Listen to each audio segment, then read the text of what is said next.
on the podium, but we're using the podium for something else. So there's a sign up sheet, that's right there. Mayor, live streams actually start on time this time. Ready to go? Yeah, within a minute or so. I will find you Last four. charge of the box. So Oh, that's now. they did not have for the 7, 8, which are all compatible. But I found your broken one. Did your broken one? For now, to you. Yep, no, never mind. No. All right, I got one of the spots to talk about that tomorrow. I think I might get a drawer full. Hey, do we live? Yes. They did not have for the 7, 8, which are all compatible. Well, good evening, everyone. My name is Joe Randall, the mayor of Nyack. It's a privilege to welcome you here to our meeting for August 22, 2024. Could you please join me for the Pledge of Allegiance? Pledge allegiance to the flag of the United States of America and to the republic for which it stands, one nation, under God, indivisible, with liberty and justice for all.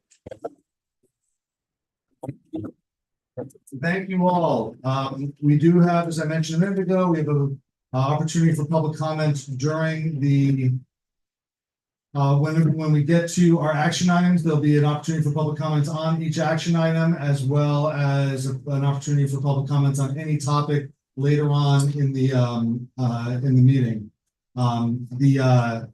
We have a couple things I want to cover early on, and we're going to get to some unusual.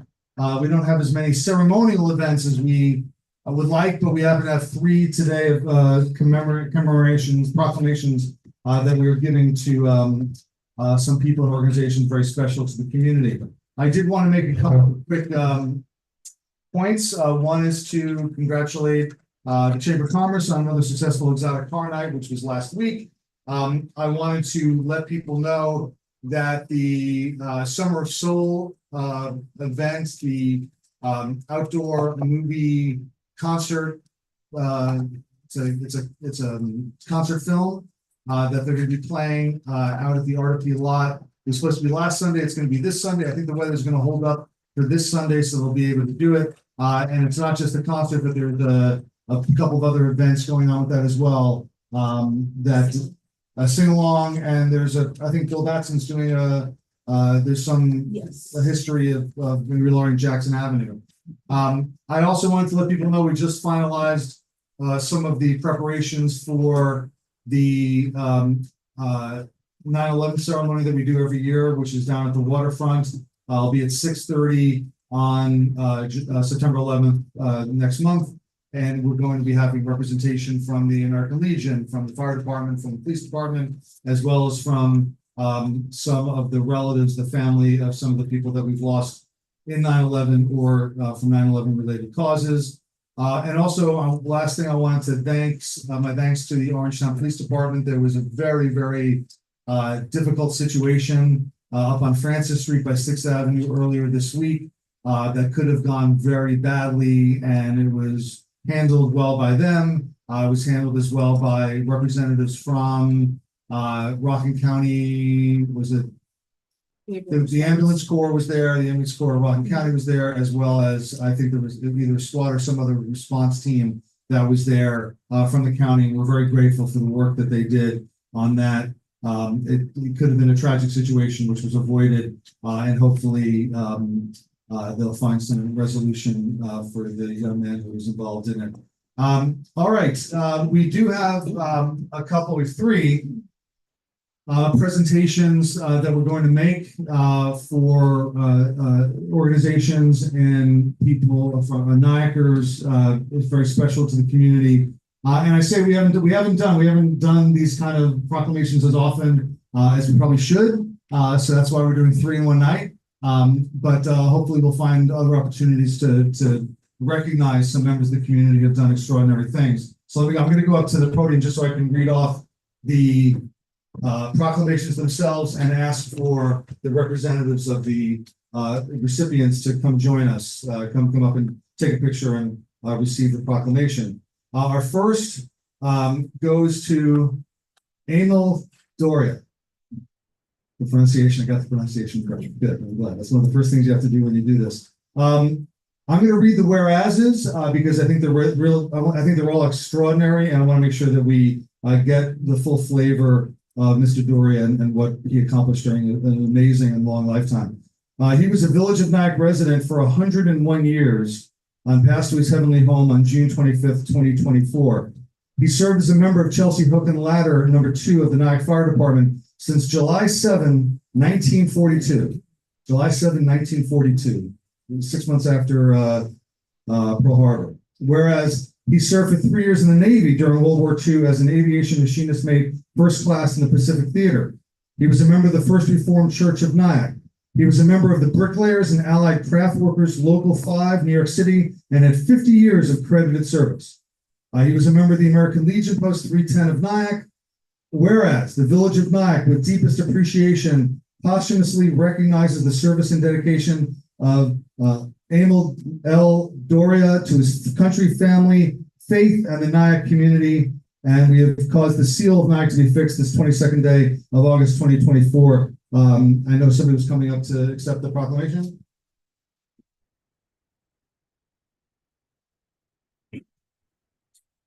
Thank you very much. Thank you. Thank you for the service. Appreciate it.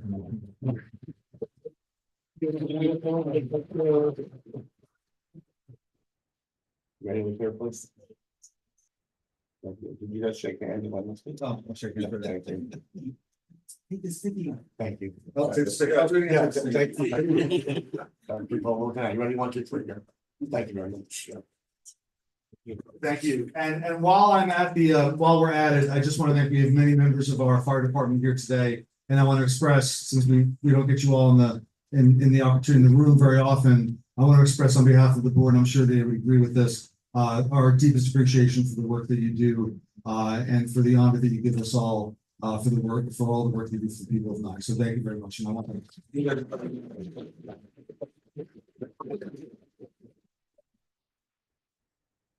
Our next, we wanted to express our appreciation for, if you recall, we did something different this year with the fireworks display on the 4th of July, which was we did the fireworks from a barge about probably 100 yards offshore, maybe a little more than that.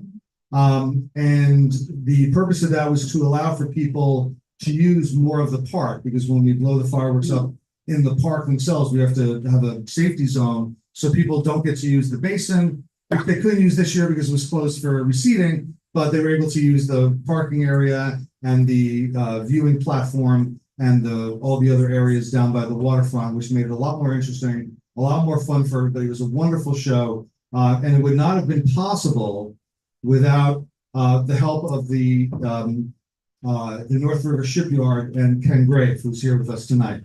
So I want to read the letter that we sent to Ken. There's a proclamation as well. The letter says, Dear Ken, I'm writing on behalf of the Nyack community to extend our deepest gratitude for your generous donation of a barge for our offshore fireworks display. Thanks to your support, we were able to host our first ever fireworks event on the water, which turned out to be a spectacular success. The fireworks were truly a sight to behold, lighting up the sky in a dazzling array of colors that left the crowd in awe. The event drew a large number of attendees, all of whom were thrilled by your unique and breathtaking display. Your contribution made this memorable event possible, and we're incredibly grateful for your willingness to support our community in such a meaningful way. The excitement and joy that the fireworks brought to Nyack's 4th of July celebration will be remembered for years to come. Once again, thank you for your generosity and for helping us create a truly special evening for everyone in Nyack. Ken, could you please come up?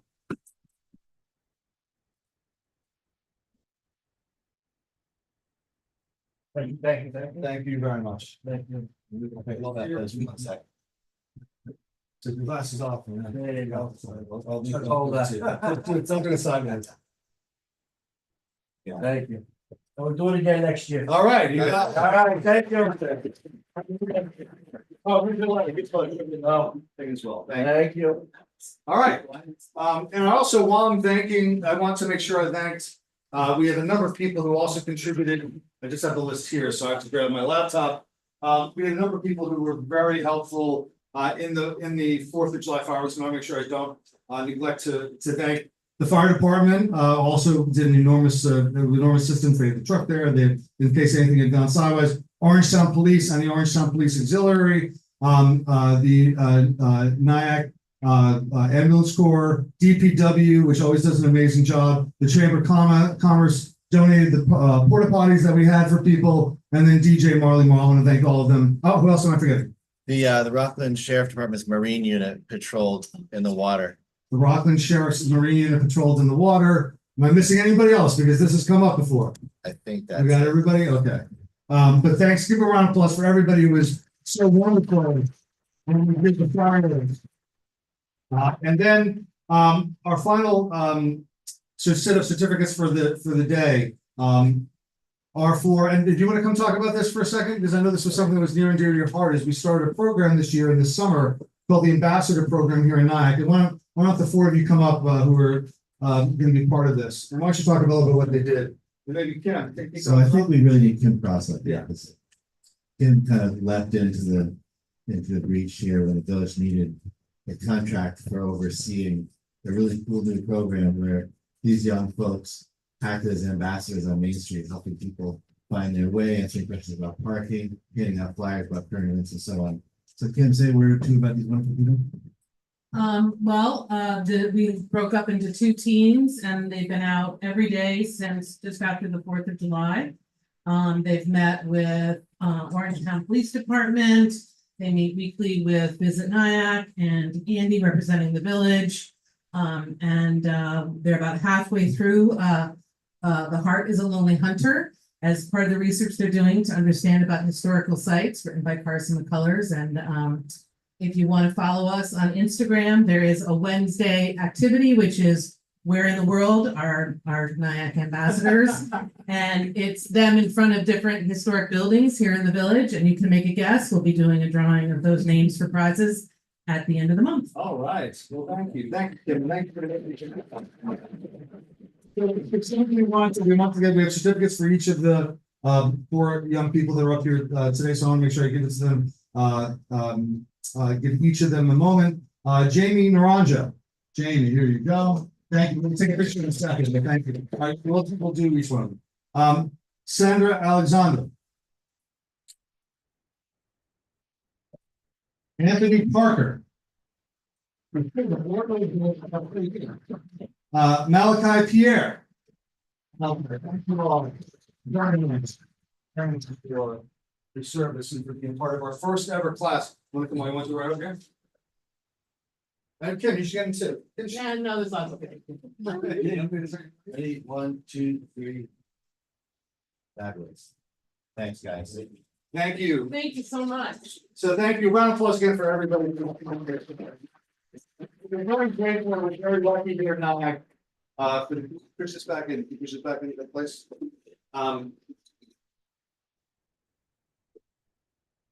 And so we'd like to do this more often. I want to thank Andy for the work he did, as well as Henry Tilsky and Jennifer and Rosa and everybody at the down in the clerk's office who put the certificates together and whatnot.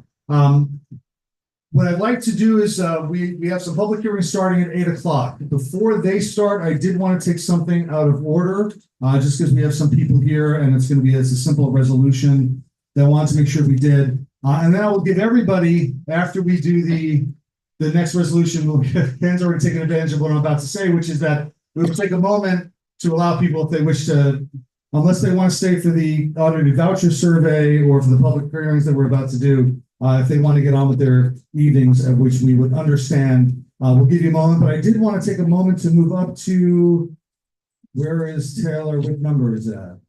There we go. Action item 6.6, resolution 2024-125. It's a resolution of the Village Board of Trustees to approve the mayor's appointment of Taylor Mandelbaum to the Board of Nyack Housing Authority to complete the unexpired term of Don Hammond, who had to leave the board because of a technical issue with eligibility. Can I get this resolution on the table? Second. Discussion. We're delighted. Taylor has accepted the invitation to participate as part of the Housing Authority. The Housing Authority is vitally important to this village, and I think he's going to bring a real passion for housing, a passion for social justice to that board, and I think he's going to be a wonderful addition. But I will let you want to add something. Yeah. Thank you for your service. Don't forget to get sworn in. Thank you. Don't get sworn, that's it. Well, yeah, we had a swearing in issue. It's fine. All right, anybody have any other comment? Taylor, do you want to say anything? Yeah, I'll stand up real quick. You want me to get the mic or? Yeah, there's a mic there. Oh, perfect.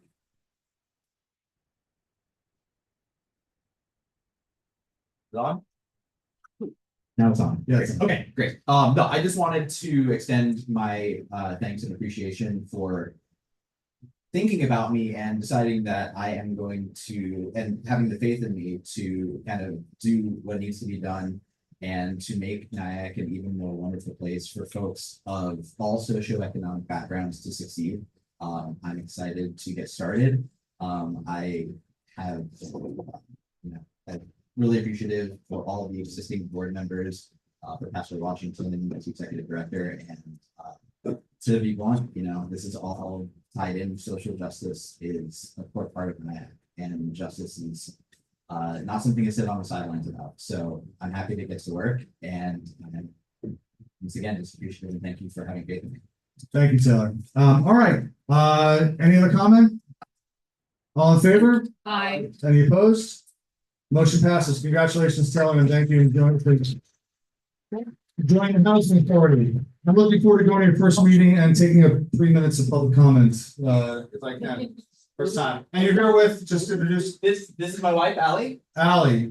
Thank you for your service as well, because we know that the partner of anybody who joins a board also has to put up with the lost time and things like that. So thank you for that. All right, as promised, the next thing we're going to do is going to simply adopt our minutes, and then we're going to go into our action items. So I'll give everybody who would like to leave, who was here for the purposes of the certificates, to take a moment and walk out. We'll get the minutes. We'll look through the minutes for a second and give an opportunity. Thank you all for being here. And thank you for I need to redo that picture with this proclamation, because I didn't do it right. Okay, well, everybody's filtering out. You gotta make that look better, too. You gotta open the picture. Oh, they're taking a picture. Should we all be in it too? We can- You wanna get in? Yeah, we can all get in. Is there somewhere I can print that? Well, Well, they're taking a picture, because there's someone to print that. That's perfectly fine, but yeah, that's fine, thank you. That's why I wasn't sure who was coming. Right on, right on. Yeah, show that better. I want you to go on over there. Yes, Not part of this, right You can there. do it for us. Beautiful. Mayor's gonna jump right there. Can I get the? oh, Yeah, you can. I'll take it, I'll do both. Looking right here, the camera's right here. You guys ready? 1, 2, 3. Thank you. Everybody jump in. Hey, how are you? As well. Everybody. Oh, John, come in. Oh, yeah. You need to jump around, please. Come around. Why don't you move up just a little bit? Move up. Yeah. Awesome.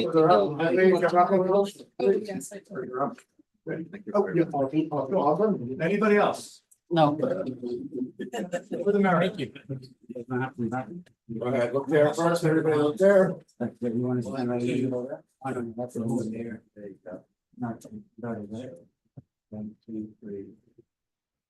Go, everybody look here, please, it's right here, 1, 2.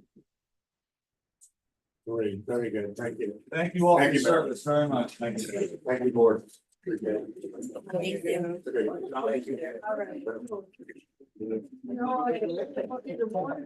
Yeah, I'll go. Yeah, no, I'm gonna drive around, I'll meet you guys. There. We're gonna finally try. Sure.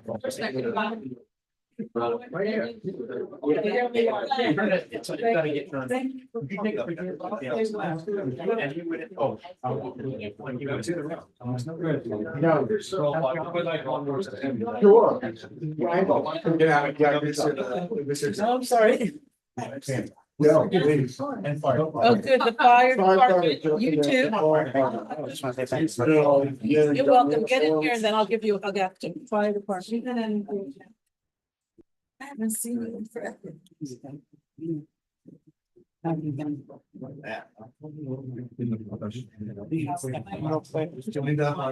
we're not doing away. I said that. You ready? 1, 2, 3. Yep. We like the professional photographer. Yeah, that goes, 1, 2. Okay, perfect. No, that's a great. Yep, thank you. up? Yeah, I'm here. How about you? Guys. God bless you all. Yeah. All right. We're real close together, thank you. Yeah, it's a good night down there. Happy, so that. Joe, would you mind if I ask Andy to turn the air conditioning off? You will. I don't think we need it. Yeah, so you know him. Pretty cool. And if it does Yeah, get hot, very you can turn it well. back on again. Yeah. Well, are you okay with that? No, I was. Bye-bye, thank you. And take this off. If you want to turn off, then turn off, that's fine. Yeah, I mean, it's fine. Andy, can you turn the air conditioning off for a while? Until we start to swelter a little bit. Just that, Yeah, and here. Who else? This is false fall, guys. Well, no. This is not list. I just want everyone to. The agenda, where did they go? The Yeah, agenda, This is the fall. Jack wants an guys. agenda. I don't have any.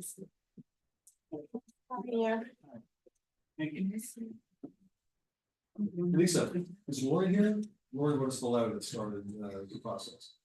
She's not, I just want to make sure, I wouldn't recognize her. Lori Jakich, wasn't that the, oh, she had the High Avenue, I'm sorry, Yeah. that's a different block. You guys are Midland, yeah, I know, we had two different, these, all right, Andy's not back. We can do that, we don't need it. He just went to get the agenda for Jack. Yeah, but I'm saying we can go with, we don't need him. Yeah, we don't need Purposes of just, all right, can I get a motion to approve the minutes of our last meeting? Motion. I get a second, second, but. just I to get on have the table, just on the table. Okay, any comments or questions? It's on July 11th. Yeah, I do.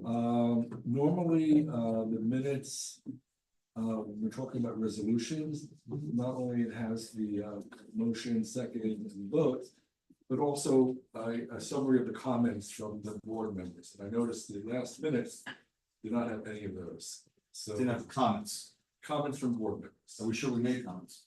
Well, we made comments. I definitely made comments. Yeah. Sorry. The Previous, look at the previous minutes. is there a did we have somebody new doing the minutes on July 11th? July 11th was Linda. How can I ask her? Yeah, just ask her to She'll add be some more. Yep, more I'm making a note for her. Okay. No. Any other comments on the minutes themselves? All in favor of their adoption? Aye. Any opposed? Okay, motion carries. We do have action items. We do have 3 public hearings tonight. They can't start till 8 o'clock. We will start them within our action item agenda, and then we have a bunch of things to go over with the action item. But as a matter of courtesy to some members of the community that are here, I'm going to move up. I'm going to give an opportunity for public comment at this point of up to 3 minutes for people who want to make a public comment at this point, and we'll have another public comments at the end if people want to speak at the end, as well as if you have a public comment on an action item, you can make the public comment during the course of the action item. But I did want to give an opportunity because I know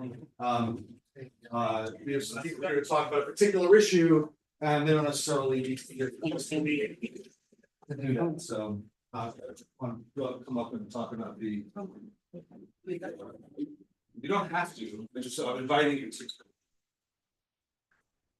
So, 1 second. I'm not gonna see that. I actually have a document that I brought along that collectively addresses some of the comments that came from the local concerns. All right, actually, we do have, this is the item 6.7, correct?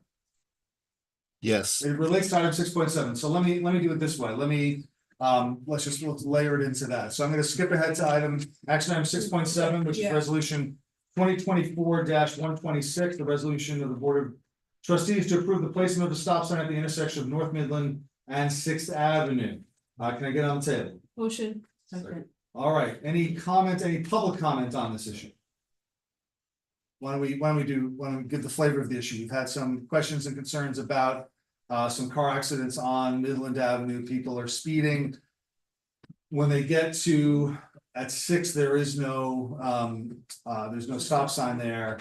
There's some stop signs later which slow people down, but they're kind of speeding up to get to the stop sign to stop and then speed up again, things like that. So we do have some public, because I know Chrissy has been brought to our attention and has some stuff to read to us. Okay, so I'll try to be brief, but I'll also share this with you. So I just wanted to thank you for the time, appreciate it, and really, very grateful that you guys are looking to address the situation. I lived on North Midland Avenue since 2008, and a lot of the residents that we've been coordinating with have lived there for a very long time.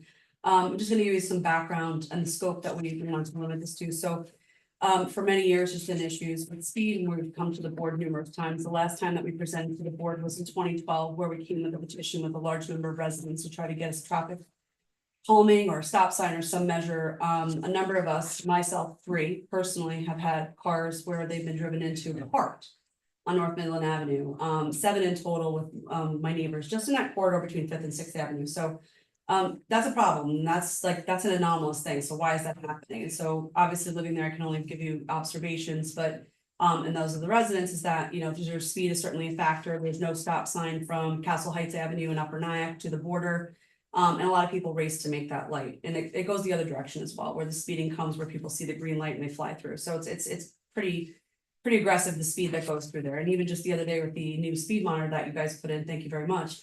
I watched, you know, to my horror, to see somebody doing 57 down to 25. So we got together as residents, not because, you know, we wanted to hold feet to the fire, but we just wanted to collectively get thoughts and make sure we were being inclusive of all the issues. And so it's not just the 4-way stop sign, but it's just in general of looking to address the safety along the corridor. So along that corridor, there's 4-way stops that go down from more or less around when you come down from by Old Mountain, right? So in 1999, there was a tragedy there. Children were hit, one child was killed. So the political sponsor was to put up the stop signs, but then, you know, the stop signs sort of like end there at the near the border, and then, you know, we again kind of move into Nyack, Orangetown, Clarkstown. So the border doesn't really mitigate the issue, right? And so this really, we feel there should be a collective effort between the village of Upper Nyack and Nyack just to improve the safety. Like, we live in Nyack in Orangetown, but my child's bus stop is in Clarkstown, right above the border. There's 2 Nyack no school bus stops. So we just want to thank you for the consideration for the stop sign, but also look at maybe there's some other opportunities to look at this holistically in the surrounding blocks. Like, one thing that was a finding of the previous traffic study was, while the 3-foot egress is standard issue for driveways and roadway entrances, it's not sufficient in those corridors where visibility is limited, and it's a problem for people backing in and out. So we had larger sight lines painted, but with the paving of the road a few years ago, they went back to 3 feet. So it's a problem for us backing in and out. Speed limits are inconsistent. There's a 25-mile-an-hour speed limit on North Midland, but then Front Street, which is a really tiny street, is 30. So it just seems like things were kind of, you know, changed over time, but not looked at holistically in the entire neighborhood. And the other big point is just taking a look at the intersection of 5th Avenue. We know that there was the Pedestrian Safety Action Plan, the PSAP in 2020, which put in those traffic signals and the walk signs, which are great. But there's also a lot of issues there where people speed through the intersection, race the light, and then the no turn on red. So these are really the nutshell. We'll send this to you documents so you can read it. But we appreciate any attention you can give to not just the stop sign, but just looking at this holistically. Okay, it would help if you had like specific, you've identified a couple of specific suggestions of Yep. things that you think, because you did suggest a stop sign, and so we tried to Yep. respond respond to that, and we actually put that in play. So we will send us that, and we'll take a look at Sure. it, because we obviously want it, I agree that it's just as someone who lives in the area and sees the traffic going by, that it's Right. you know, it's a busy, right off 9W, it's a busy corridor there. Thank you. Lisa, do you want to speak on this as well? Sorry, Chrissy pretty much covered everything I was gonna say, the same thing, the Okay. accidents, the speeding. There's constantly people getting, in accidents there. I come home, there's a bumper in front of my house. I don't even know how it got there, and then, we had another neighbor, it wasn't a car, but it could have been people. Someone came flying around at the light, at 6 and took down 2 trees. So jumped the curb, took down, he caught it all, but unfortunately not the license plate, but caught it all on his doorbell camera. Hopped the curb, took down 2 of the new trees and just drove on. If there would have been anybody, it was only about 10:30 at night. If there had been anybody walking on that sidewalk, they would have been mowed down. And- And that's in front of what's that address? It's a Tracy's 14. address. Yeah, we know where it is. It is a problem. I mean, just the people are, we had the same problem on South Broadway, which is why there was that ill-fated attempt to put an island to try to slow the traffic down, about 2 years ago.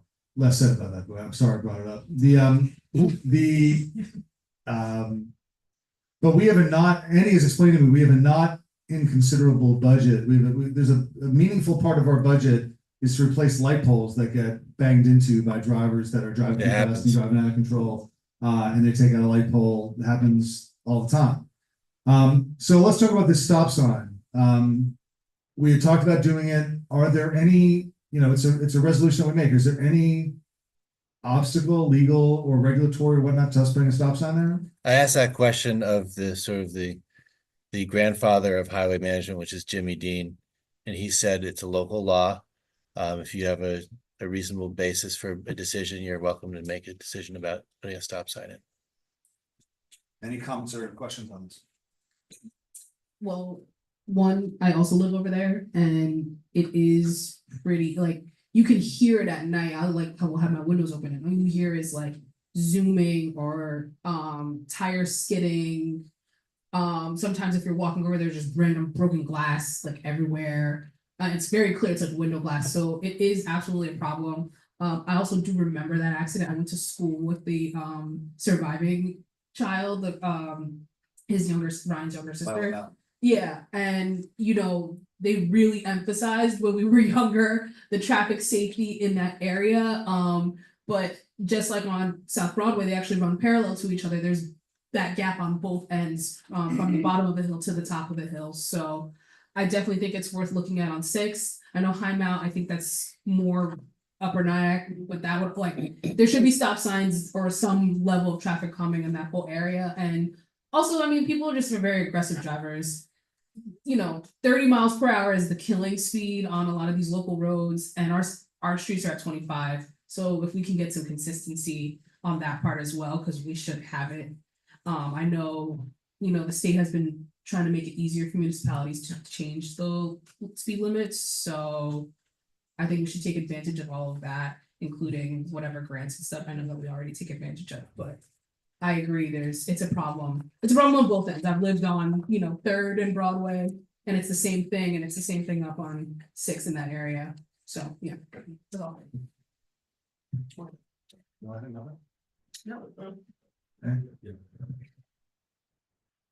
I'm 100% happy that we're putting that stop sign there on 6th Avenue.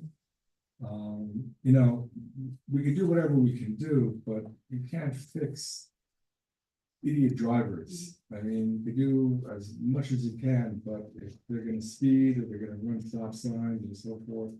And we have a lot of that, as I said, a very aggressive driving.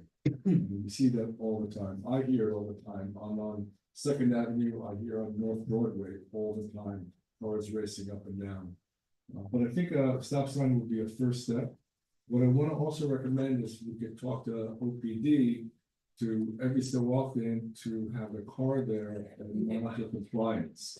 You're great about it. They got a lot of is them, Village I see Road. them park on 6 The garage all the is time. up They're and monitoring in the It's mornings, so long. they're monitoring So sometimes far, during the day. That's speed, and now, so people running a stop sign, they'll be able to actually. address the Well, road. right. But they are, I don't wanna discount the fact that The OPD line is is- there on a Okay, regular, I'm pretty saying- regular In basis. between. Almost every morning that I Yeah. leave. Homeowner pays taxes to, but that's not. Yeah. Yeah, that's right. I've seen that. Boston Garden. The homeowner pays Right. taxes. But now they'll have a good reason Interesting. to ticket, which is the stop sign, Very black and white. and then that's points and that's all those other stuff. The other thing I wanted to mention is that the new radar street signs, if you can move it as quickly as possible after the stop sign is in to, North Broadway. And put it on North Broadway, but also to put a sign, the radar street sign is one thing, but it should be below it, a sign with the posted speed limit. So people can make comparisons between the two. I mean, when I'm driving down Upper Nyack Elementary School, right, I sometimes lose track of my speed. I mean, I'm not going 60 miles an hour. But, I approach and I see, I slow down. Not everybody does that, but enough people will do it and that'll help the situation. But I think it's a great thing that we're finally getting a stop sign. I do want to also add in sort of second Chrissy's remark. I know, yes, the debacle on First Ave was kind of a sort, not First Ave, Fifth Avenue on Broadway's sort of a sore subject, but I do think it's worth, given that we do have a fire department, we should have some sort of collaboration on traffic calming in some manner, because I know it's like you said, stop signs sometimes don't deter an idiot driver, but you know, something in the street will, you know, a way to slow people down will, you know, unless you're risking car damage. So I definitely agree that we should sort of revisit that, look and see if there's a way we could work with the fire department and others who are concerned about size to sort of get some things calm over there in both areas. Yeah, well, I have a meeting with people from the fire department coming up next month. Yeah. Yeah. All right, any other comments or questions from the public or from any of the trustees on the issue? Okay, let's have a vote. All in favor? Aye. All opposed? Motion carries. There's gonna be a stop sign over on Sixth and Midland. Two people, we got two people apply, that's wonderful. Everyone at home's clapping in spirit. All right, it is now after 8 o'clock, so I'm gonna open the public, we have 3 public hearings, I'm gonna open up the first one. Then have to remind me, because I always forget how to do this correct, but I think have a motion to open public hearing. Describe the public hearing is on. We have a public hearing to amend the zoning code relating to the downtown mixed-use zoning district to increase the distance of the minimum required front setback from 5 feet to 15 feet. And an additional 5-foot step back at the 32 feet building height. For all sides of the building that face the public street, and widen the distance of the street frontage from 25 to 75 feet minimum. It also would allow cannabis adult retail dispensaries in the DMU two. We already have this motion opened, right? No, this is not yet. Never been open, okay, so motion to open the public hearing, Motion. Second. all in favor? Aye. Okay, can we get, well, I know Joe had a question about it, so I'll give the mic to you first, and then anybody from the public wants to comment on this, please come up. Stand at the podium, we'll get to your comment. Well, let me just preface, Sure. all 3 of these local laws, except maybe for one, I emailed you just now. A half hour ago, you're missing one in your package, I just sent them all to you, and I sent you the latest ones. And you may not have all the latest ones, one might be the most. Okay, well, let's talk about DMU two. And then in defense of our wonderful staff here, there's been a flurry of local laws and various revisions, Yes, so we're having. I'm confused, so. That, All right, well, we're talking about the DMU two one now, so do we have a Yeah, conforming I copy of it? emailed it to you all about 20 minutes ago, so I don't expect you to have it in front of you, but it should be dated July 30, so you may have that one in your package. It looks like you have duplicates of the same one. Yes, this is the latest one, July 30, 2024. You have, that is in your package, twice. Because it's so good.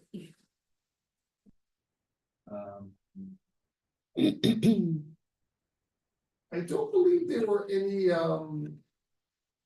there's been a lot of correspondence regarding the WF waterfront, that's another local law. Yeah, we'll get that. And also the other one, not too much on the other one, the denied hotel to the assistant. Yeah, there's been a little bit of correspondence on that, not much, but I think this one is pretty much, I think, good to go, although you can't do anything tonight, and I may as well tell you why. We need to get an advisory opinion recommendation from our planning board. They're meeting on September 9th, I think, or 8th.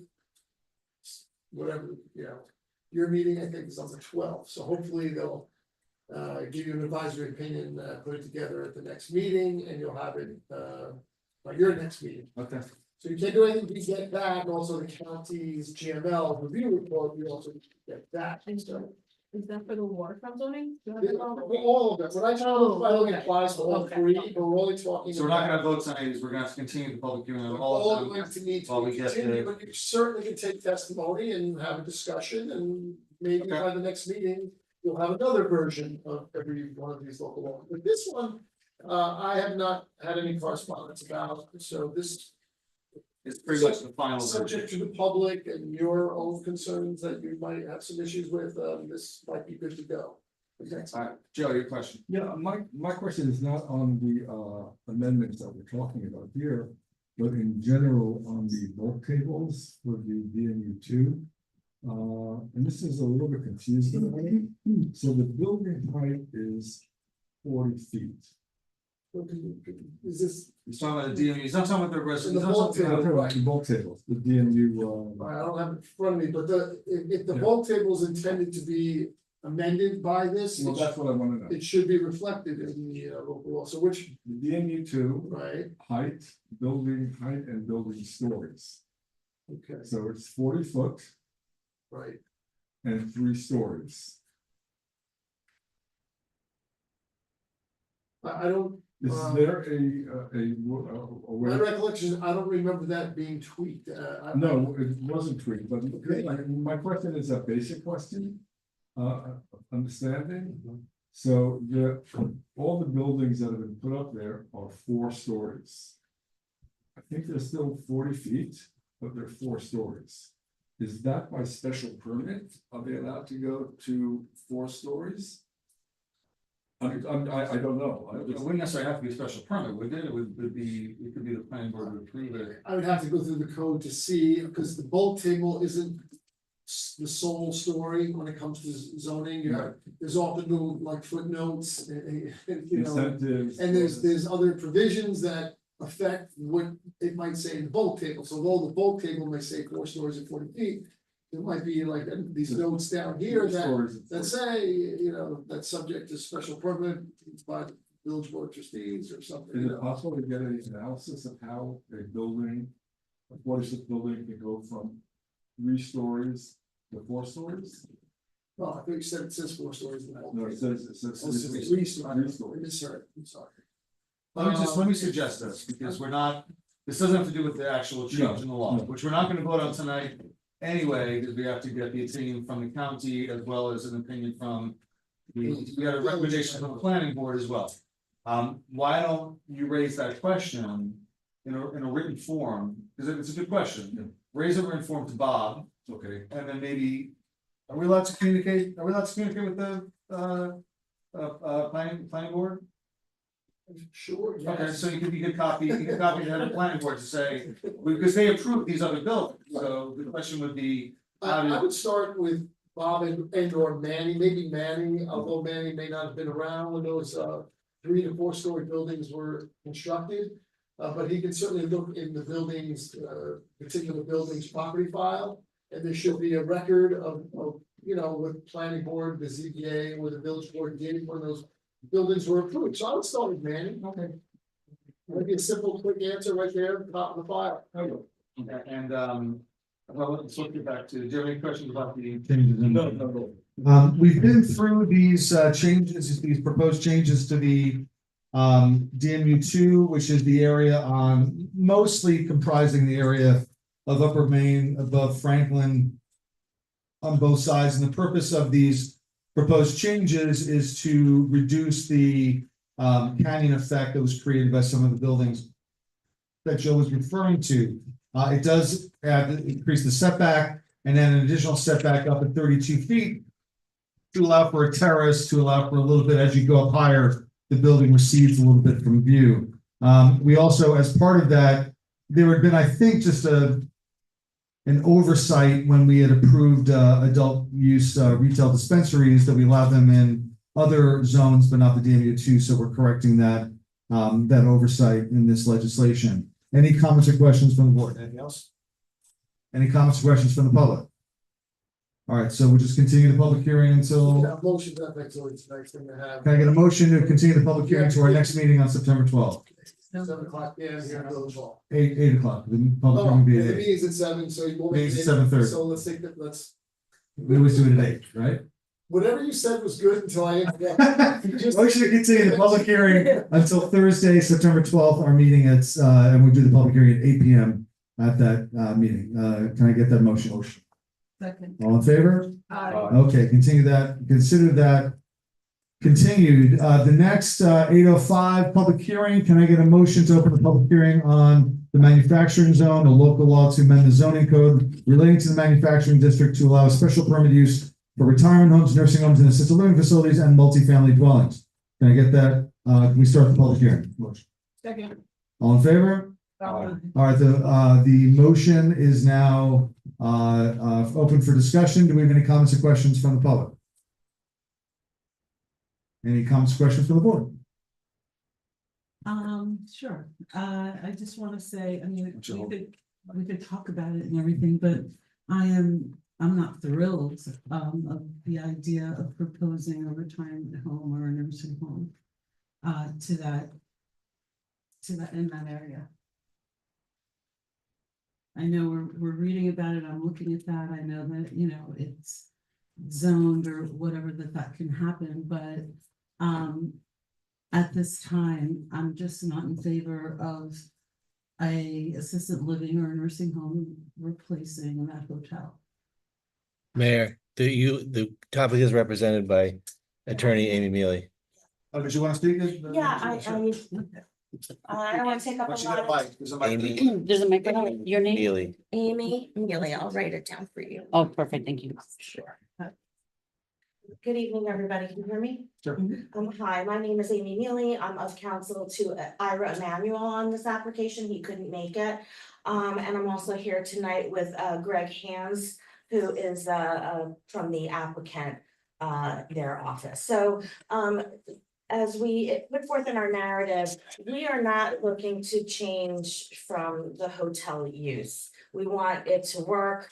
I believe we were just before you not too long ago about rooftop dining and things like that. We'd like to see it work. But the rates are down and that's the only M zone in town and there are no other viable uses. And so we asked for this amendment so that if the time comes where we want to explore other uses, we can. And then I believe the board, perhaps on its own motion, included also multifamily housing or housing for that site also, which could possibly be an alternative also. So before we spend money on drilling down and looking at alternatives, if we need to, we wanted to get the zoning in place. So all we're looking for tonight is just a referral to the planning board for their September 9th meeting and hopefully come back to you for continued public hearing on the 12th. But if you have any other questions, I'm happy to answer them.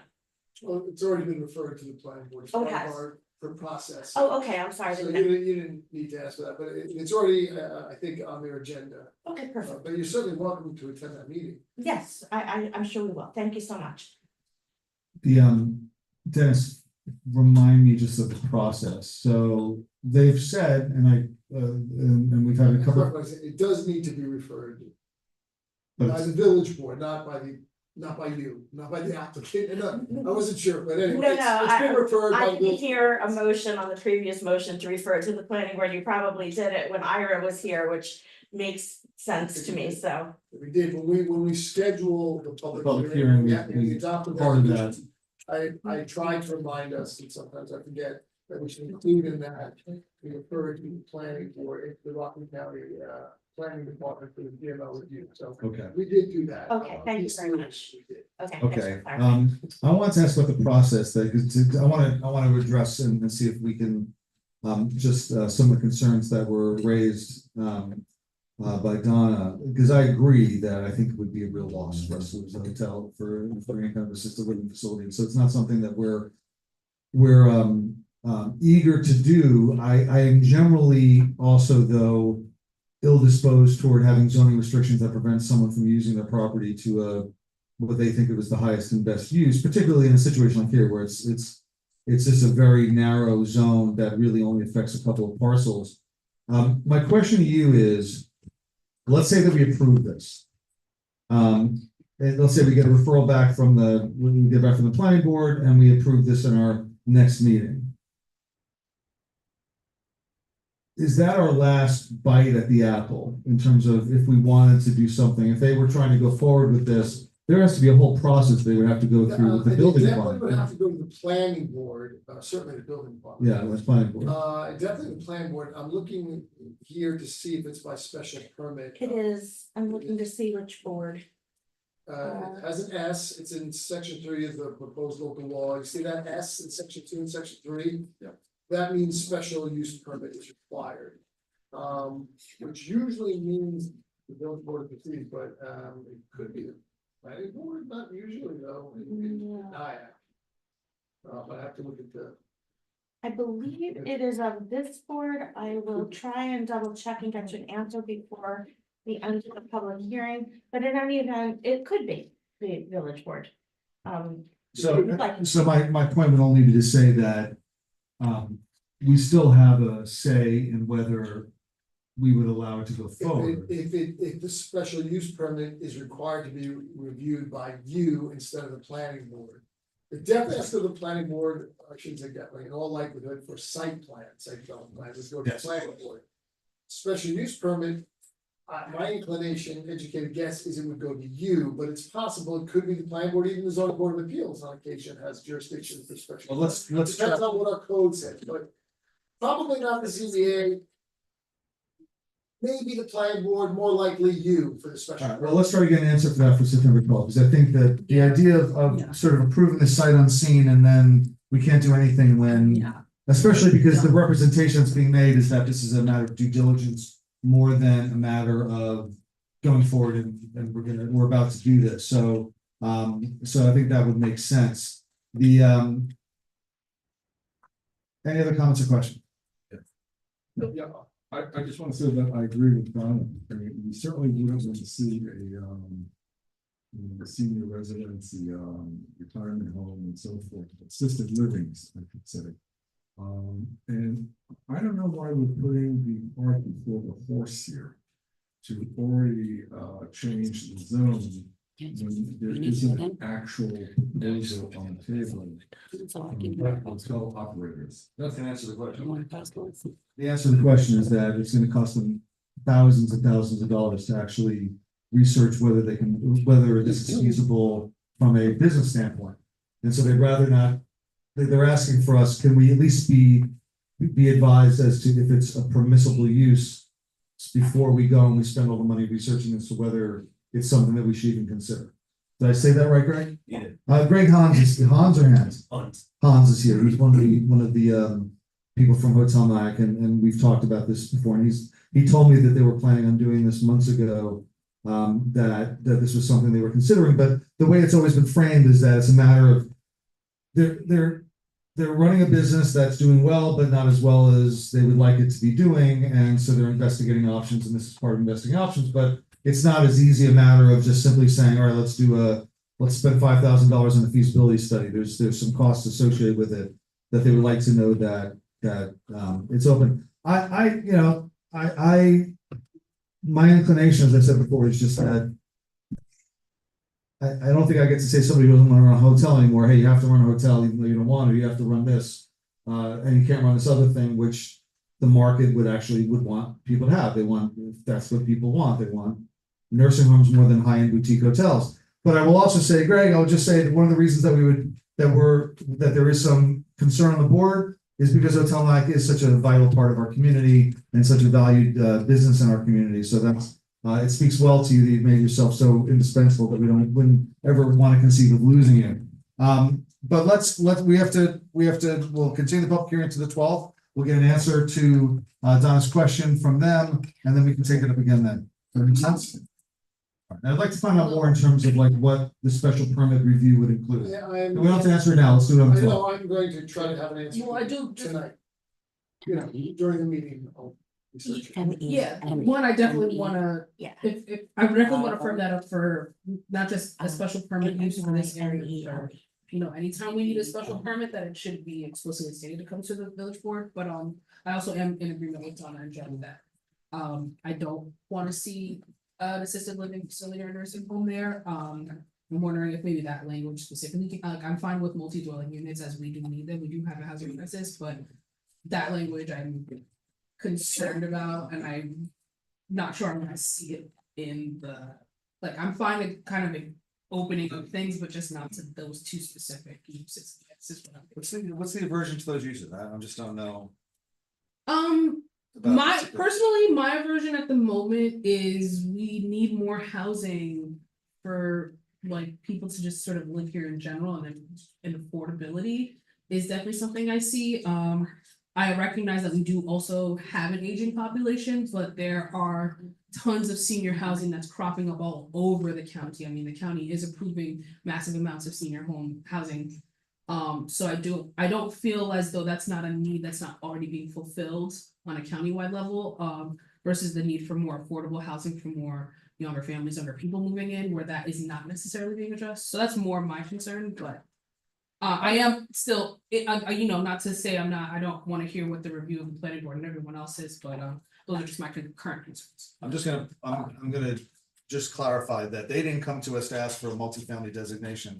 That was Right. something that I suggested that we add to this, since if we were doing an amendment, that we include that just simply to have it on the table. Amy, So, in the other districts that we cite, it's a special permit of the planning board. So I have to assume that that's what we're looking to do here, but again, it does not need to be, but that use in other districts is a special permit by the planning board.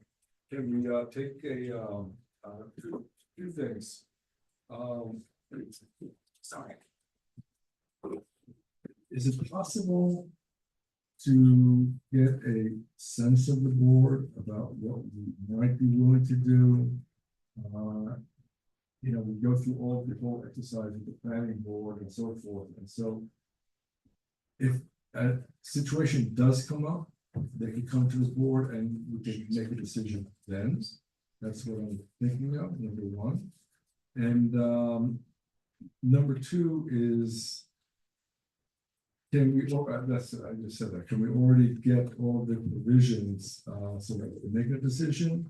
And actually, number three, can we preempt and take onto ourselves the special permit decision and not go to the planning?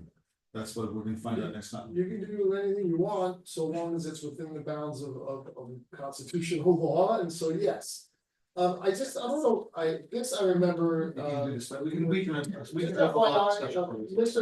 Emmanuel, I think in his initial or maybe second. When he first presented this petition, to Amy's, sitting in for tonight, he did point out, and I just checked here, that the use permitted by right, not even special permit, in the zoning district, in the M zone, or hospitals, clinics, or related healthcare facilities, so that's already there, just something to think about. I mean, That's in our zoning code? with the M zone, yeah, I mean, you can, listen, you can amend it and remove that if you want, I mean, I'm just saying, right now, that's on the books. Hospital, clinic, or related healthcare, so for the M zone, permitted use by right, it's not even a special permit, that should be done. You gotta remember, the zone was built, it was I'm not even sure what was there, a warehouse? Warehouse overlooking the thruway and a cemetery, so it wasn't considered to be a prime piece of real estate that we now think of it as.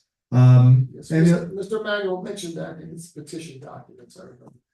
any comments or questions? All right, let's have some, we can continue this conversation outside the meeting as long as we don't have more than two people having the conversation. I think we probably should talk about it a little bit more about what we're thinking before the 12th. But unless there's any public comment or unless there's anything more, can I get a motion to continue the public hearing until the 12th? I'm sorry, continue the public hearing for Thursday, September 12th at 8:05.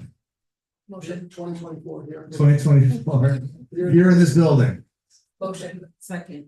All in favor? Aye. All right, our third public hearing is with no earlier than 8:10 start. Thank you, Amy. It's good to Thanks see you very again. much, nice to see you all. Um, Bye-bye. 8:10, thank you, Greg. For the waterfront zone, proposed local law, this is a motion, can I get a motion to open the public hearing on the proposed local law amending the zoning code to the waterfront district to amend the zoning code relating to the waterfront, so as to lower the maximum allowed building height, reduce the maximum building width, and generally reduce the maximum allowed floor area ratio. Can I get that on the table? Motion. Can I open the public hearing? Motion, second from Pascal. All right, any comment or question? Dennis, where are we with this? Because this has gone through a Yeah, this series is of, where we had a lot of correspondence, it was, when I say a lot of correspondence, it was really, it was Drazen, me, and you, I think. that was the start of it, yeah. One of the sections that I think we are likely to go along with changing, subject to. you Well, guys. let me take this. Where we Let's are, take this. We don't have any dispute about the height from 52 to 45. There's no, everybody's agreed to that. You can sum it up better because there was a lot of numbers Okay. and stuff. that- Agreeing that there's three parts to this, reducing the height, reducing the width, reducing the FAR. There is, I think, I'm just gonna look around, there's general agreement 52 to 45, everyone's in favor of that. Yeah, Everyone's in favor of the maximum zone from 70 to 60%? yeah. Okay, the one thing that's been a little bit of a sticking point, at least with me, has been that the reduction of the FAR, which part of the problem has been that we have problems sort of conceiving of what the difference is between 0.9 and 1.5. It's right now 1.5. It's right now set at 0.9, but it can be adjusted to go up to 1.5 if the person builds the building at a certain level of construction quality, a certain level of amenities for the community, for the parkland and things like that that we're gonna get. So we have the ultimate authority under the current law to allow it to go to 1.5.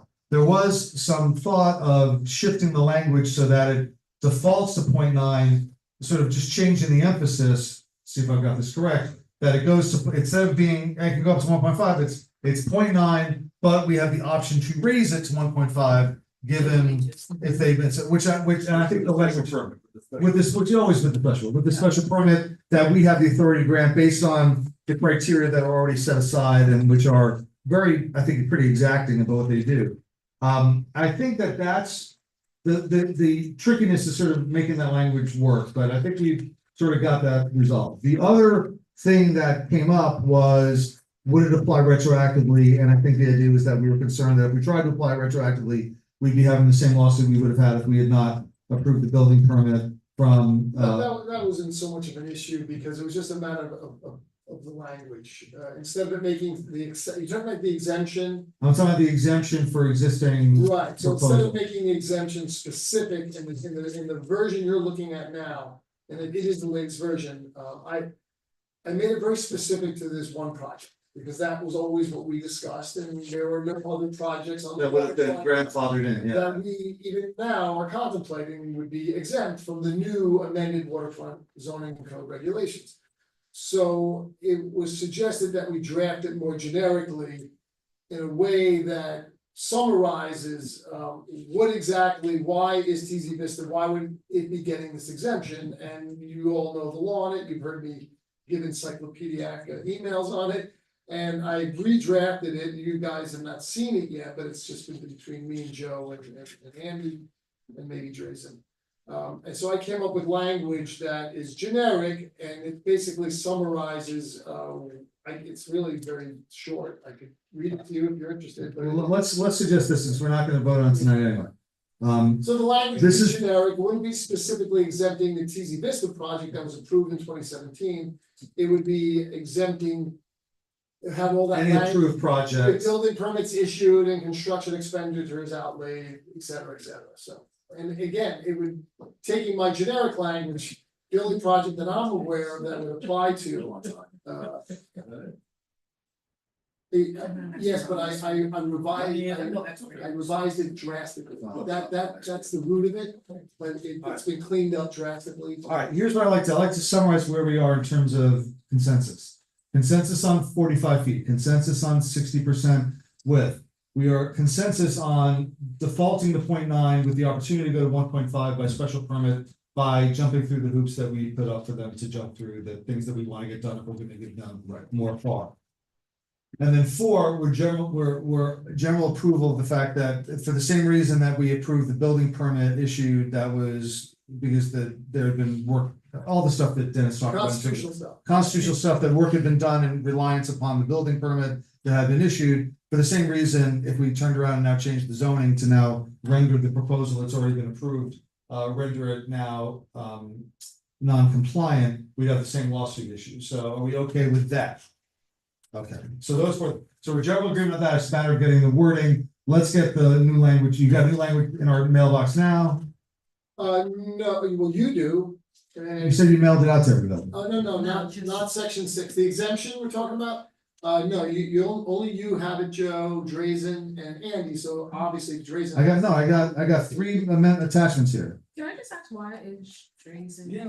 Drazen, because he's the one, when it comes to the exclusion, we're trying to make sure that we're not gonna get sued. He's just making suggestions, he doesn't make law, as Okay. you know. Oh, that's. And actually, his suggestions have been very, respectfully proffered, like, hey, it's coming from a professional, licensed architect, and like, he had some comments, that had to do with the feasibility, that if you have this restriction, it might make it unfeasible to do this or that, things that I don't understand.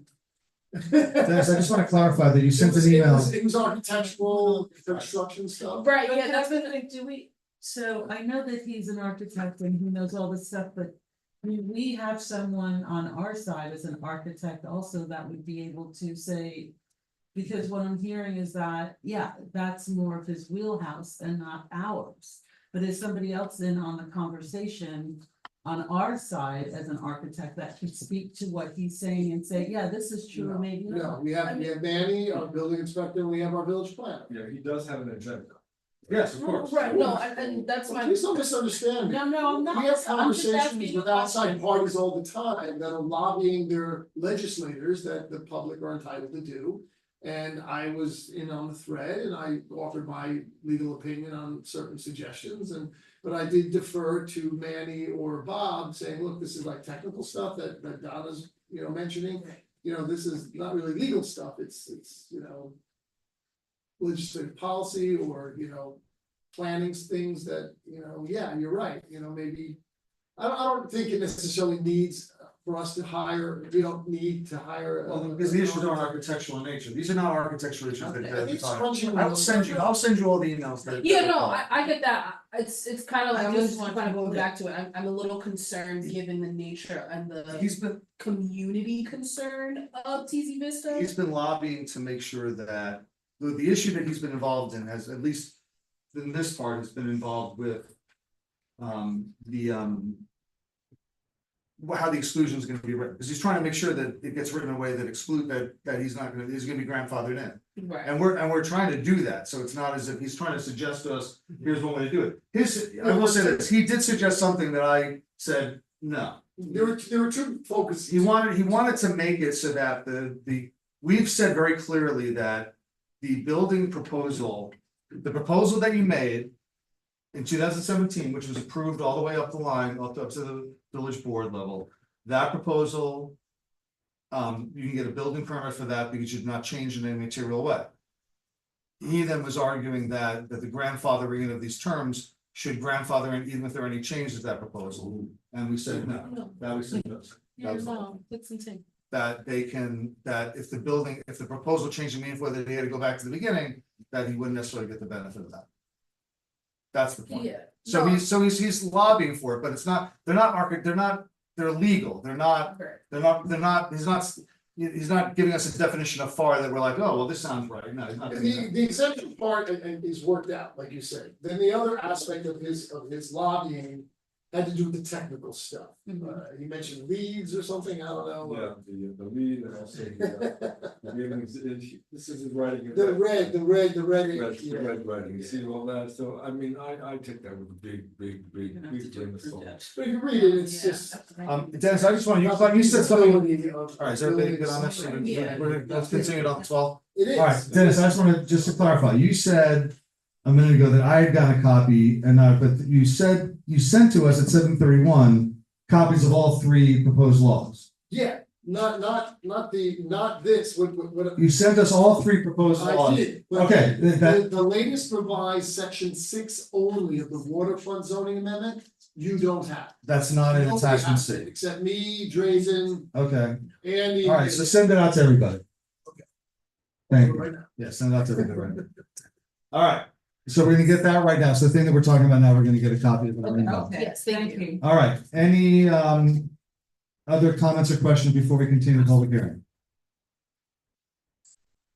All right, motion to continue the public hearing to September 12th, Thursday, 8:10 PM here in this building at Village Hall. 2024. Second. All in favor? Aye. Nobody's opposed. The motion carries. That public hearing is now continued. We can now move on to our action items. Action item 6.1, resolution 24-120. Resolution of the village board accepting the audited voucher summary. Can I get on the table? Second. Any comment or question? Great. All in favor? Aye.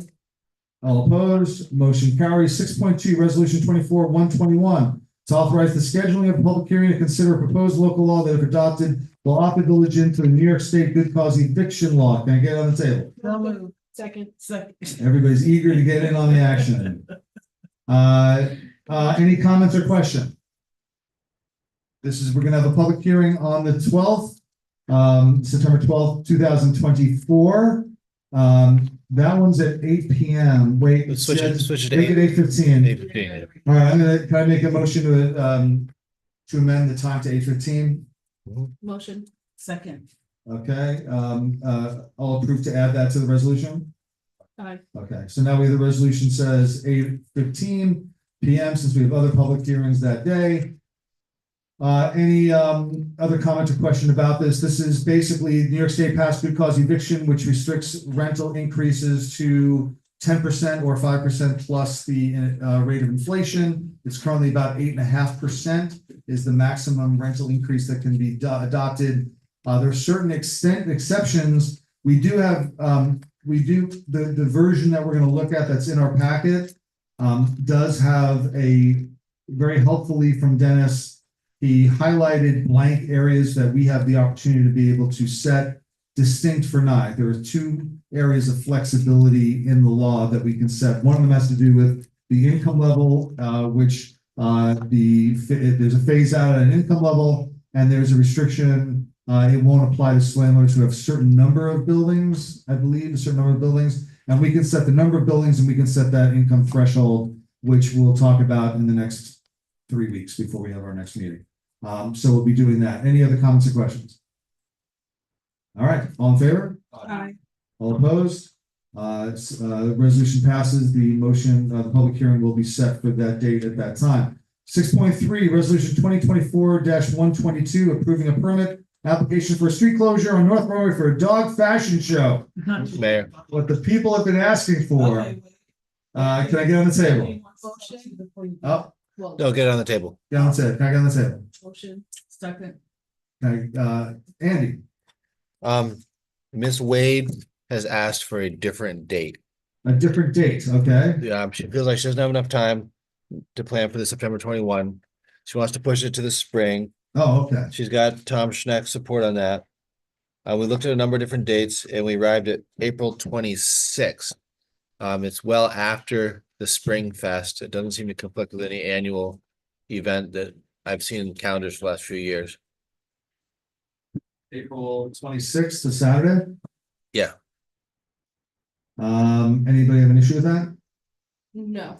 All right, so we will change the date to April 26th, 2025 from, do we have a time yet? It would go from 4 p.m. to 6 p.m. 4 p.m. to 6 p.m. So that's the resolution.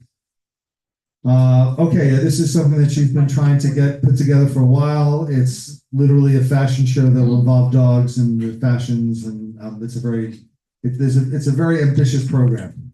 Any other comments? This is all Hope Wade. All right, all in favor? Aye. All opposed? Bunch of dog lovers here. We all want to see the dog fashion show. 6.4, resolution 2024-123. It's a resolution to accept grade construction's request to withdraw a bid on the Phase B project due to an unilateral, unintentional, substantial arithmetic, omission, clerical error, or mistake. Can I get this motion on the table? Second. Andy, you want to just explain what this? They made a budget. They applied for, Right. made a submission, made a bid. They miscalculated. The bid was way off from what they could afford. When you submit a bid, it's locked in and you can't withdraw it except under certain circumstances. The circumstances merit their withdrawal. They flubbed some major numbers. So the lawyers reviewed it and they said, in this circumstance, it's permissible for a bidder to withdraw their bid. I think that's fair. All right, we know someone all database. Software error. It wasn't Software. even human, well. We don't need to go to jail, it was a software error. All right, According to their submission, which appeared to be credible. And all the experts on our end that reviewed it. all right, so all in favor? I, All opposed?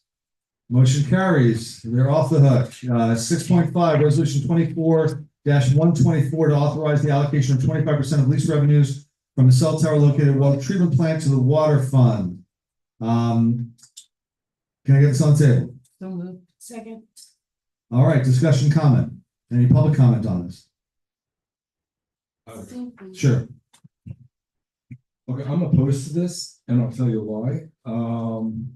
This is rental income from on village-owned property. And going to the water department, which services not only the village, but parts of Upper Nyack, South Nyack, Central Nyack, and so forth. So why are they benefiting from village property instead of us getting the full amount to the into the village budget? I mean, if we're talking about $60,000 a year, 15% of that. 25%. Sorry, I'm sorry, 25% of that. You know, we're talking about $20,000 going into our budget. Why should we have to share that with, you know, South Nyack, Central Nyack, and so forth? I think all of that money should come into the village. That's my opinion. Any other comments or questions? Yeah. That's interesting. I'm in favor of this, but I guess to sort of do the reverse on your argument, Nyack is included. It is our municipal water. We probably have some of the best water compared to everyone else with Veolia and Suez, and you know, our water's not murky. Our water doesn't stink. I think the bills are somewhat reasonable, and I think our water department needs serious upgrades. As we will see in a few minutes. As we will see in a few minutes, but we need to see it as it is. Municipal water is an asset to the village, and it should be treated as such. And that's why I think we should be. This money is necessary for the improvement of that department, making sure it's running the way we all want it to, and the employees that work there are village residents as well. So I think it's good to give them this money. Plus, it's pretty much on their land as well. I mean, it's not like it's village property, but you know, we share it. So I think it's a worthy investment. Yeah, I mean, I hear what you're saying. But I do agree that, I mean, being that we control our own water. And it's a lot of problem. I don't want to go to Suez or whoever we have, because there's so much going on, and I would like to preserve that as long as possible. And this money would really help to secure that and, you know, just do all the upgrades necessary. My question is $15,000 a year. How much is the budget of? About 5 million. About 5 million. It's a drop in the bucket, number one. Number two, I think the village can benefit from, the village can benefit from that 15,000. I mean, we could add an extra week of camp to Camp Nyack. You know, I'm looking at it from the point of view of the village and village residents. Okay, so if we're going to be chipping in for, you know, as it were, for that $15,000 to the water department, you know, how come we can't ask South Nyack residents or Central Nyack residents who do benefit from the water department to also pay their fair share, for want of a better term? Where I come down this is that, and believe me, there's nobody who has been more, what can we do to get more money into the village bank account than me in the last 3 years since I've been here. It's been a mantra of mine to the point of, I think, annoyance to many other people. But this is one of those cases where I don't look upon it as losing $15,000. I look upon it as gaining $45,000, because the way I understand it, this opportunity came about because the water department brought it to us. Is that right, Andy? And that's the only reason why I sort of disagree with you, respectfully disagree with you on this, is that I feel as if you know, first of all, the feeling of the water department is that they found this opportunity, they put it on, it's on land that we own, but it's land that they have their operation on, that they should have the whole thing. I don't agree with that perspective, but I do agree that a fair, giving them some fair compensation for the fact that they sourced it, the opportunity, as well as, to some extent, this is found money. This is not costing the village anything. This is just money that we get from leasing property that's not even within the village, is owned by the village. So I hear you, and I'd love to take it so that we could add it to the Camp Nyack or whatever else that we could add that money to. But if we took that attitude, then we could cut we always say, let's take every dollar from everything and let's cut every dollar from every other program. Here, I don't think it's an unreasonable split to take a 75-25 split of that revenue. So I would vote in favor of this. Not a hill I'm gonna die on, but it's what I would vote in favor of this. I don't know where, but anybody else want to get heard on it? Anybody in the public want to be heard on this? All right, all in favor? Aye. All opposed? Or they. Nay. Motion carries. Well, you asked I- if he was opposed, and your answer was initially, yes, you are opposed. Yeah, so you can say, yeah. Oh, It's a no vote, it's a no vote for me. 2 votes positive, 1 vote negative. I think I only voted ties, so I'm not, but I'll express my opinion that I would have voted yes on this. Wait, hold on. You need to vote. if you Yeah. want. Oh, Because you only have 2 in favor. Oh, so I have to vote. Yes. Rule of requirement. If you're inclined. Then I'm voting in favor. So all 3-1, it's the motion carries. Joe's nay is on record. That was 6.5. We did 6.6. We did 6.7. 6.8, the resolution of the board to award a contract of culvert replacement at the DPW yard to Gentile Construction Corporation, amount of $369,675. Andy, tell us about this. It's a FEMA funded project. It's Nyack Brook, essentially underground, where it runs kind of in front of Walgreens under 9W, across the yard of the DPW where there's been a big sinkhole. A bunch of storm drains connect in around there and it needs to be torn out and replaced. So we got the money for it. It's been bid out. The bids were opened. There was a low bidder. The village engineer provided an analysis. They checked the references of the low bidder and are recommending this company, Gentile or Gentili Construction Corporation, to do the job. And we're looking forward to getting that work done. It will be a operational challenge because it basically cuts across the front of the driveway of both the firehouse and the DPW. So the way in which it gets done needs to be phased so that obviously trucks can get in and out during the construction process. So we're really looking forward to getting started with the project.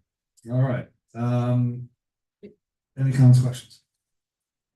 Just one, it goes across just the DPW and the fire department, doesn't hit any other properties on that street? Then it kind of cuts south towards Main Street Oh, across people's backyards and stuff.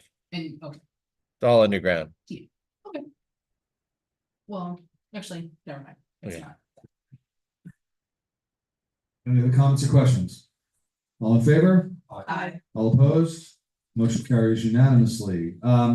Resolution 6.9, resolution to refund $8.74 in building fees to Chai Wong of 107 High Avenue. Can I get on the table? So moved. Second. All in favor? Aye. All opposed? Motion carries. Yeah. 6.10, resolution 24-129 to refund $200 in building fees to Five Star Management. Can I get on the table? So moved. Second. All in Yes. favor? Aye. All opposed? Motion carries. Yeah, I'm sorry if I cut off discussion. I want to see the speech. 6.11, resolution 24-130. This one's a little more serious than the last two, which we don't want Chai Wong or Five Star Management to spend it all in one place, but congratulations to them. 6.11, resolution 2024-130 to authorize eminent domain condemnation proceedings against 2 properties in the Safe Routes to School sidewalk project. To remind everyone, can I get on the table? So moved. Second. Discussion, just to remind everybody, the Safe Routes to School program, it's a federal program. We've been working on it for a couple of years now. It has involved our having to build wider sidewalks in older areas of the village, very old areas of the village, where people had built hedges and fences and plantings and things like that up to the old sidewalk line. Technically, they were in the right of way of the village. Andy, tell us how we handled that just generally. What was the process in which we handled that? In situations where we had to, there were people had built stuff within the area that we now needed to widen the sidewalks for. So, I mean, the properties are wide ranging in terms of what amenities they might have. They might have a fence, a little retaining wall, some shrubbery, what have you. So in each case, the engineering company has spoken with them and made arrangements where possible to protect or replace existing things. But it's really, this is a very specific problem that they're solving with this eminent domain. It's not like all the other ones. This is one on Main Street where the sidewalk is super narrow, just uphill from the El Cunao Deli. The properties, the expansion of the sidewalk will require regrading a hillside and rebuilding people's steps as they go up that hillside.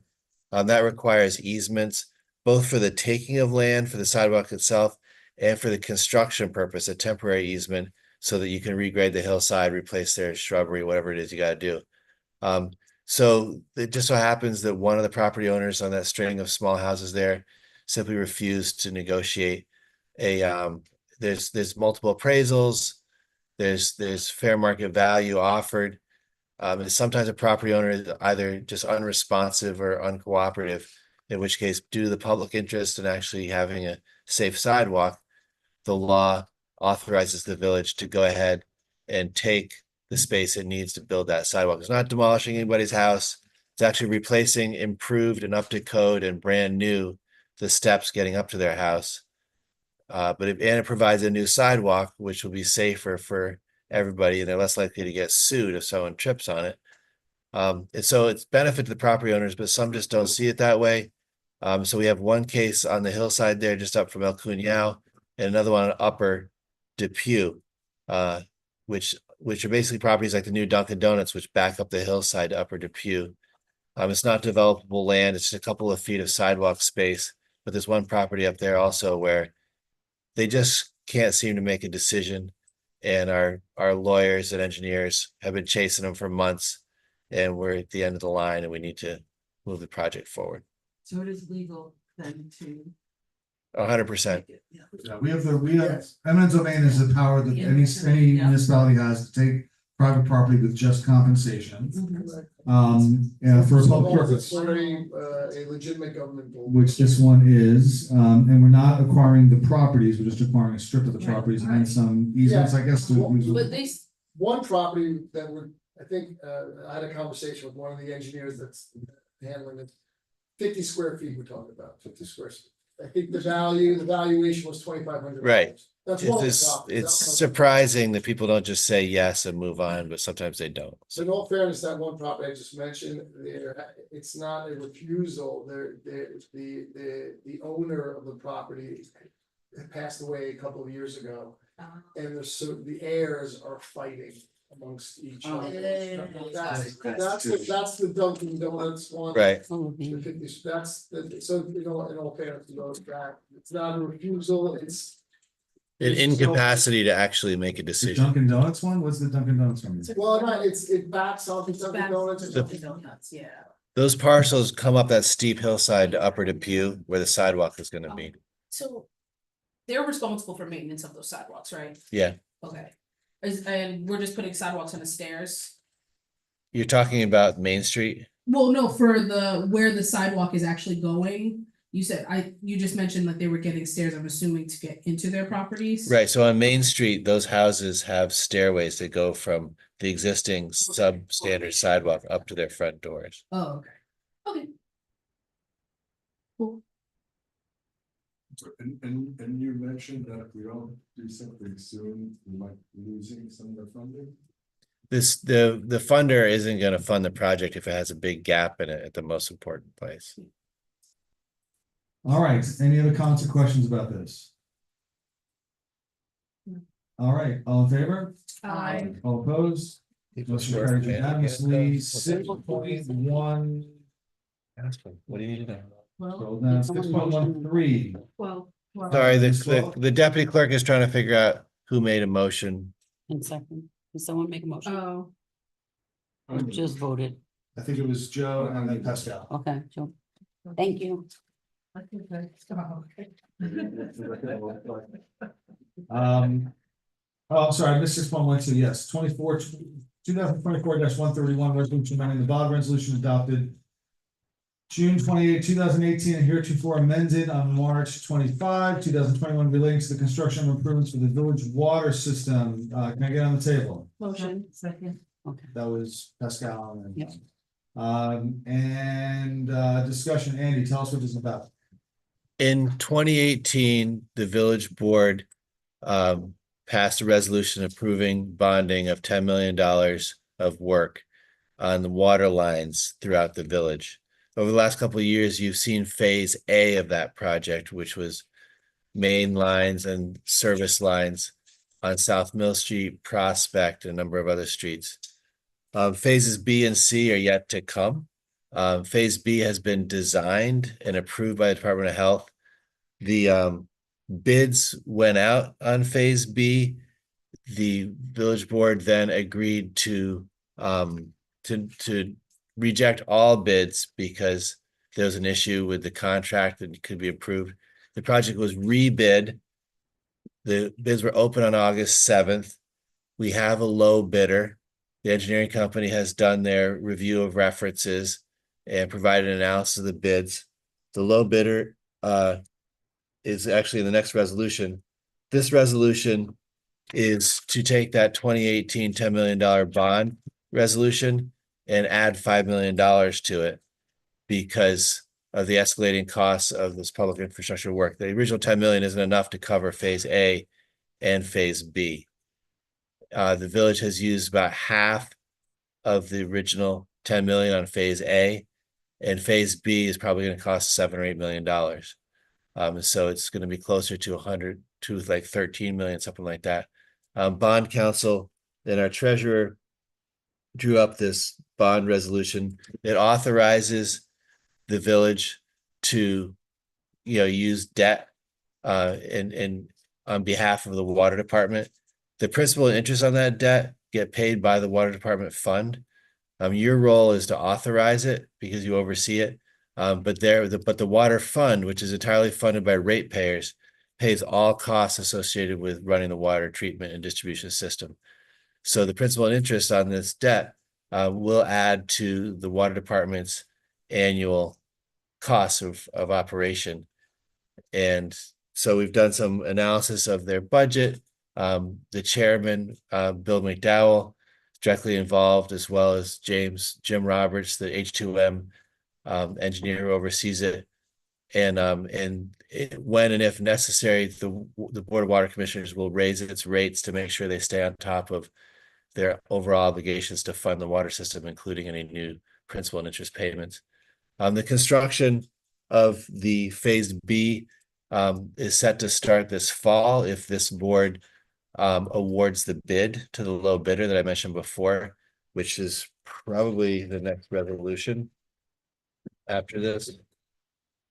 And that construction will start in the fall. It'll probably go through late summer, early fall next year, and involve a series of more streets with water main replacement and service line replacements. So I hope that gives you the general lay of the land. All right. Thank you, Andy. Any comments? Yeah, can I make a- Joe, yes, Joe, I know some questions about this. Yeah, I had a session with Andy and the representatives of H2M today. I had concerns about this. A lot of concerns, especially the additional 50% on the bond amount, number one. And my interest was piqued by the subject of that the village taxpayers are backstopping this whole project. So basically, it's supposed to be paid for by the ratepayers, the water company ratepayers. And I had questions about how come it went from 10 million to 15 million. But I think, as was explained to me, the costs over the years have gone up. We've all seen it. Inflation, the cost of the materials, the supply chain and so forth. So I'm actually confident about this. So initially I was a little hesitant about supporting it, but I would vote yes for this. And that's all I have to say. On the subject. I have you on the record. You said- On the subject. Anybody else? Yeah, it's always very, it's daunting to look at that kind of money, particularly when our whole budget is $6 million and change for the entire village. But remember, this is the water authority, or the water department. And they run a business, so they're able to pay off the debts on the business by the income they get. Although the water being cheaper the water costs may be going up because they're gonna have to pay for the improvements, but the improvements are necessary for the purposes of complying with state and federal law. You know? I mean, once again, our water is not stinky and it's not smelly and we don't have exorbitant rate fees, so. We have good water, I think we should, that we got good water, this is an investment in that. Water's everything. Yeah, it really is, I mean, looking at all these places with like lead pipes and all that other stuff, like we have good water here and I don't want people to forget that despite. All the other complaining we all do. All right, any other comments or questions? Nope. Just Andy, what was that? What was the term you used for the collapsing of the? The word is tuberculated. And what it means is pipes, which are in this case are 50, 60 years old, they get this kind of accumulation of very hard kind of like plaque on the inside. It gradually reduces the amount of water that can go through the pipe. And one of the things we need to remember is we often think about this as drinking water. This is also very critically, it's fire suppression water. So the pressure and the flow in our water mains is really important. So the engineers, they've looked at it in terms of criticality. Phase A, where some of the places where the water department sees the most number of water line breaks, so there's clearly aging infrastructure. B is where you see a lot of this tuberculation and pressure issues. And C is obviously the least important, but they'll get to that when they get to it. Does that come from like tuberculosis? I don't know, but I love that word. Probably the same, it's probably the same, because there's sort of vascular sort of compression. Thing going on. It's a great word. Sorry. Word of the day. Tuberculosis. Tuberculated. Tuberculosis, it's the same, if you took Latin, it all makes sense. I think. Yeah. All right, we haven't voted yet, so all in favor? Aye. All opposed? Motion carries unanimously. Carrying on with water issues, 6.13, resolution 24-132 to award a contract for phase B of the construction improvements to the village water system to Fletcher Kramer in the amount of $6.3 million. Any comments or questions about this? Andy, just tell us about the bidding process. So this is, I just touched on this. The I'm sorry, forgive me, it's getting late. Can I get this on the table? So moved. Second. Did you get that? Yep. All right. Andy, tell us about this.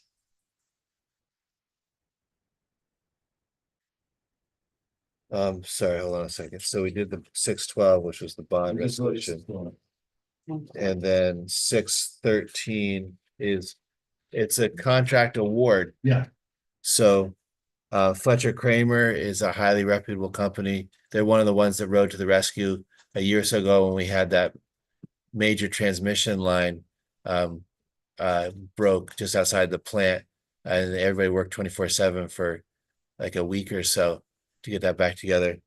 We're happy to have them as a partner already, and they have the capacity to meet the needs of this construction project with 2 crews working simultaneously, which will help to get the construction done expeditiously and not have it drag on and create all the kinds of hassles and inconveniences and so on that can create. All right. So there's a bit of the contract award will be for I should note also the engineering consultant recommended actually removing at least one street from the list of phase B, and so the award is slightly less than the 6.7 anticipated. It's $6.343 million. All right. Any comments, questions? Very good. All in favor? Aye. All opposed? Motion carries. All right, so we are now through the action items. We still have to do department reports, all business, new business communications. And I'm gonna give an opportunity now, just simply because we're getting past 9 o'clock and I don't like to have anybody waiting here in the room for a particular item. So I'm gonna open up for public comment of up to 3 minutes for anybody that wants to. Do we have anybody on the list? We have Emily Finer. Emily, so we'll take public comment and then we'll move on to the other Before we items. start, I just wanna give my condolences to Trudy. I didn't realize any of that. I mean, I'm not always on Facebook. And I just wanna take a minute. Trudy Finer was an amazing woman and a trailblazer and a matriarch in our community. And I met her when I was a teenager. I'll never forget her. She's said things to me, made me feel, I felt things, and just talking to her is it just changed the whole,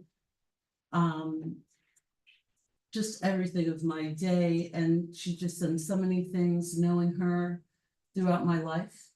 And just knowing that I'm gonna walk down when I parked on Bird Street today. And just crying outside, knowing that that is no longer a part of what was such, her and your husband Squash Blossom was such a huge part of our community. And has touched so many people that are here, so many people that are no longer here. Whether they've moved away or, are in heaven somewhere. And my heart just goes out to you and your family, because she was just such an amazing woman.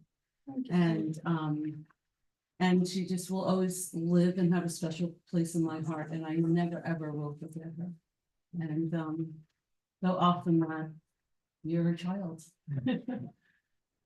Thank you. Thank you, Donna, for that. I think that's an appropriate opportunity for us to, when we adjourn the meeting, to adjourn in honor. So remind me to do that when we get to that point. You have time for public comment. Well, I didn't know what I was. I'm so sorry. I'm so sorry. That's okay. I came to actually see Taylor get sworn in, but. Oh, and you know what? Oh, give her the microphone. Yeah, we did that earlier because he was here with his wife, and we didn't want his wife to have to sit the whole meeting to get there. But I was. He was very gracious and accepting. Yeah. So that's why I came, but so I just been thinking a lot while I was sitting here listening to you all, and certainly today before I came in, about what about the changes in the village and how the village is run, and what I see as a lack of responsiveness to the public. But also tonight, like between you all, I was really alarmed to see two women of color continually interrupted and their concerns dismissed when they expressed them earlier. And they were expressing a concern that I had, and it seemed to be just pushed to the side and deliberately not allowing them to articulate that concern. Every time they start to get to it, somebody goes, no, this is all we're doing. Like shut your mouth, just shut up. So that's one thing. Then the ongoing lack of responsiveness from this board to members of the community who have come and asked for you to pass a ceasefire resolution. You had chosen not to do that. You have promised to call people back, to write them back in emails, to sit down and speak with them. And people are saying to me, nobody gets back to me. And you have said this actually a couple of times. I'm sorry I didn't get back to you. I will. My phone, I was out of town. I was sick. My email was down. People still haven't gotten anybody to get back to them. And the final lack of responsiveness, which is just a selfish one, is an ongoing issue where departments in the village of Nyack have always been incredibly responsive to residents. There is one department in this village that has chosen to treat residents and taxpayers as a nuisance who need to wait to get whatever services they need from them, because apparently we are a nuisance to them. On top of that, I've written an email about this to all of you and didn't receive any response to all of you from all of you about it. So, I just want to say, as a former village trustee, this ain't the way we used to do it, folks. And as a retired civil servant, I would never, ever respond to a member of the public the way I was responded to by someone from your staff this week. I think you have work to do. Emily, I never received an email. I never got an email. I didn't Yeah. get an email from you. You're on it. I mean, in fairness, our emails did switch over. Did it not? I don't think they've switched over yet, have they? No, I don't think so. Well, let me just If say I'm this, sending- anybody that worked for me when I was a supervisor in a setting who got a concern from the public, I would copy the mayor and the village manager on that. So if you didn't get my original email, Yeah. I don't know what to say about that, but you have somebody responding, telling me 2 weeks, they can't get a very simple thing done, and they are not gonna hurry it up, and they are not gonna tell me when it could be done, because they don't know. That's Emily, I honestly have Wow. no idea what you're talking about, but I will, if you want to resend. Emily, I get dozens of those emails every I month. know, it's which really I- hard being mayor, Which I do. which I reply did to. tell you before you ran. I get it, you No, still no, I'm have to not, do this, I'm, this no, is your I'm not job. saying I don't want to do it. I'm saying that I have answered many of these and dealt with many of these. I have not, and nobody on the board has any awareness of this email that you said you sent. I would ask you just to resend it to us. I'm not resending it. Well, we never got it. Yeah, and I just don't expect that you would do anything if you got it, so I'm not resending it. You can have. All right, we're not gonna have a discourse. We're not gonna have a debate. Thank you, Emily, for that. Let's look at, maybe it's in a spam folder or something like that. It got pulled up, but I never saw I it. didn't see that. And I don't know what department she's referring to. I don't Me either. either. Does anybody know? I don't know who responded to it. And for the record, if anybody on the board feels as if I've cut them off when they tried to make points, I am terribly apologetic, and you can raise that with me either here or after the meeting if you want to. But you have That was a my, whole- I'm sorry about that if I've done that. Okay, with that, any other public comment? Was anybody on the list? Nobody, the other two people already spoken Already left. spoke. All right, so I also want to take out of order just because somebody, actually, I'll take two things out of order. One, I just want to come on up, Matthew. Matthew has been working with here as my intern, as my personal intern. He's not paid for, the village is paid for by me.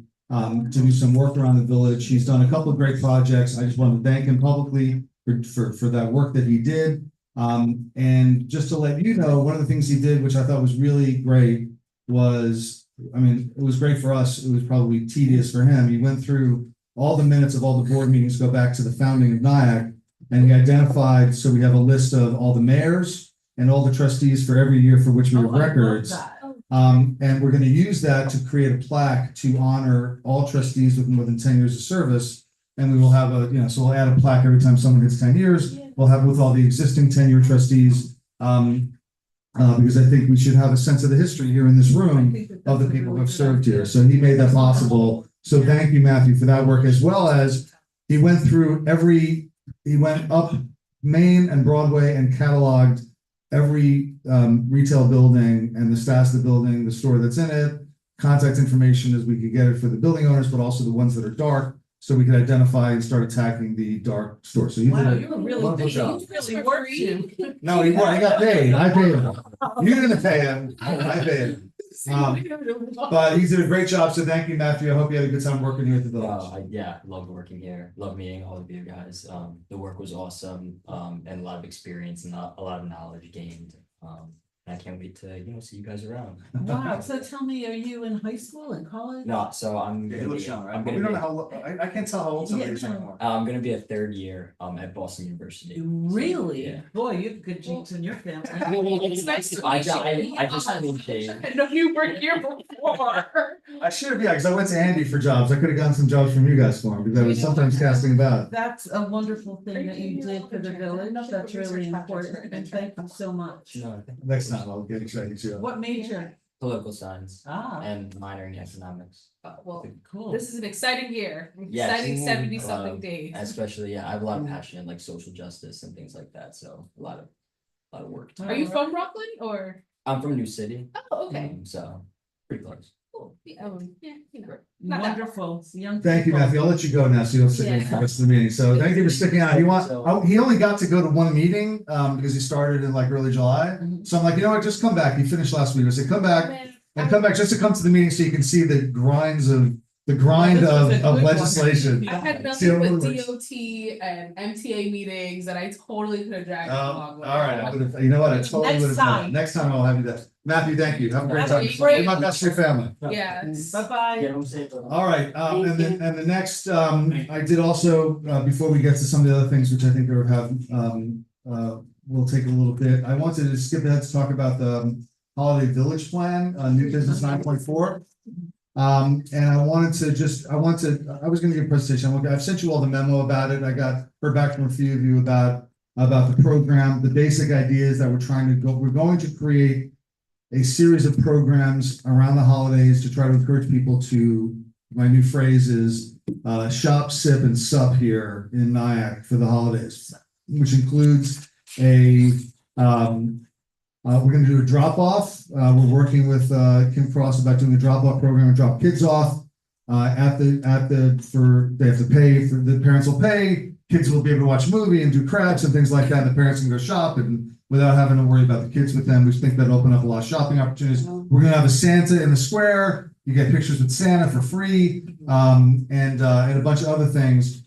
Some of the things that we're going to do, the proposal I have for you, I mentioned, Louise, come on up.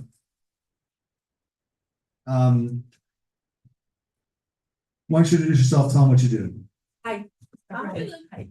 Louise Newsom, been a resident of Nyack for 31 years, raised my kids here. I have a company called Trade and Prosper. We focus on doing marketing initiatives for artisanal local businesses. Supporting locals, big part of obviously what I'm interested in and my mission. And so we do, one of the marketing initiatives is around events, doing events and highlighting local businesses through our event structure. So Joe and I have been talking and, we're talking about assisting with the Christmas events specifically. And what I'm specifically going to need help on are two things that I didn't mention. One of them is, there's actually three things that are going to be fairly elaborate. One of them is going to be, which well, I'm not asking for help on, I'm going to get help from some of the web services, that we're going to try to get some of the businesses that do not have online shopping to build websites that have online shopping, because we're going to try to get people to do their online shopping with Nyack businesses with a promotion that'll start on Black Friday, actually start on Thursday evening of Thanksgiving, leading into Black Friday, Cyber Monday, the times when people are more likely to shop online, to give them opportunity to shop online in Nyack. I actually had a discussion today, at a meeting today with a web designer who designed one of the really nice websites for one of the businesses here in the village, about being able to do a kind of a group program for other businesses to be able to enable that. But she's going to help me with another program, which is very labor intensive, to create sort of a shop hop type gamification where people would, if they spend more than $25 in a couple of businesses, that they can enter, get stamped by the businesses. If they get 4 stamps, they can enter the ticket into a raffle. The raffle, they can win prizes each week. We'll give out prizes online. And it gets people, they shop in this place, and people give them a card and say, well, if you go eat or you do any more shopping, make sure you get it stamped. And it's a way for us to not only encourage people to have multiple stops in the village, but also a way for us, because we get contact information of people who shop in the village, which is a good thing for us to have. And that's something that it's too much work for anybody from the village to work on. So I want to hire, we're gonna fund this if we approve it on the 12th. Here's something else. I guess it got too hot. We're gonna fund it with hotel tax money, with the tourism grant money, and it's gonna, so this is, I think, a very tourism based and very good for the businesses type program. So we're gonna fund it through that, which would pay for the marketing, which will pay for some of the website development and things like that, as well as for the work that she's going to do to create the gamification. And the other piece of it that you're working on is the music. The music. Yeah. We're going to try to put together a tapestry of music. We're gonna call it a music festival, but it's really gonna be just a series of different musical events, but marketed under one rubric. So for example, getting all the bars to hire bands that will play holiday music, getting caroling going, getting, if the churches are having a holiday music event, then we get it into the catalog and she's gonna organize that for us.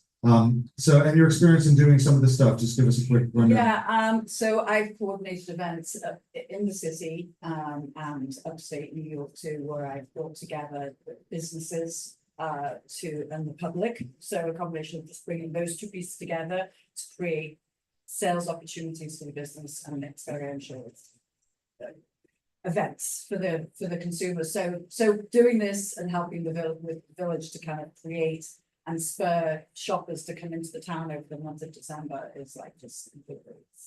Well, thank you. We'll talk more before the 12th, and we'll have you back on the 12th, talk more about it as we get something finalized with the resolution, okay? Okay. Nice to meet you. Thank you, Louise. Thank you. Appreciate it. I'm gonna have her do my voicemail, answering. Sounds very classy. Sounds good. That's so classy, my answer. Yeah, Jack. Thank you. It's quite a revelation. I wasn't aware of this. We've written, I probably sent the memo out since April. I've been sending it out. And it goes out to everybody in the business council, including the people who are ex officio, which includes Roger. And Roger hasn't come to them. For that. I've never, it's quite ambitious, I must say. I'll send it to you. I'll try to remember to send it to you tonight. I'll do it right now, actually. I'll make sure that you get it, because I think I have your email somewhere. And I'll make sure you get it so you can look at it. It's a memo that catalogs the 5 or 6 different programs, but I think you'll like it. There's no street closures at all. And it's all based on trying to help the local businesses get more people in here shopping. All right, so I'll send it to you so you can get a good look at it. All right. Okay. No, I send it out on the email thing, but I don't know whether Roger would have sent it out. So let's go on to departmental reports, and while you're doing that, I'll send this out to Jack. Orangetown Police Department, we already mentioned the event last week. Thank you for the work that they did. Have you talked to them? Is there anything else going on? Especially since I live in that area, in that specific complex, I'm very thrilled that someone was removed safely and unarmed. That was a little concerning because I live there. So kudos to you guys for actually doing a good job and making sure that no one got hurt. I just want to know. I won't say. Other reports, Andy. One, I just want to talk a little bit about the ambassadors. I can't hear you very well, so make sure you turn on. Is working? Yeah.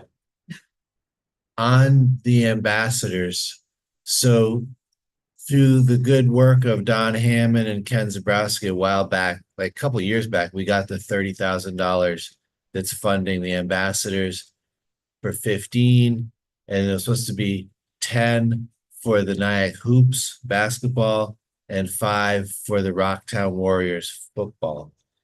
The terms of the grant require organizations to have certain paperwork, a 501c3, charitable status, and so on.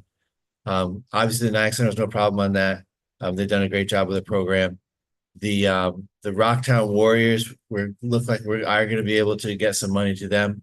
Hoops, so far, no luck. Don Hammond has been trying to help provide some guidance on that, but we're not going to be able to get that money out the door to the Hoops. I wanted to get your support on moving that remaining money over onto ambassadors so we can continue that program. It's ending on Labor Day because most of those kids got to go back to school. But there is the possibility of continuing it if we put more funding on it.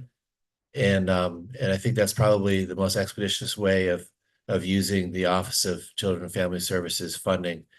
And pending, hopefully the Hoops outfit will get a solution to their kind of status as an organization.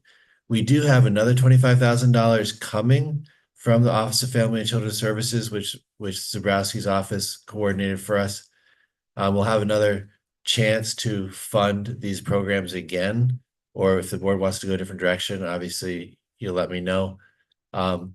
But I wanted to give you an update on that program because now is the time to talk with the NIAC Center about trying to continue the Main Street Ambassadors through the fall and the busy season into Thanksgiving. So I have a question about the hoops. Like, I know that that has been going on for several years.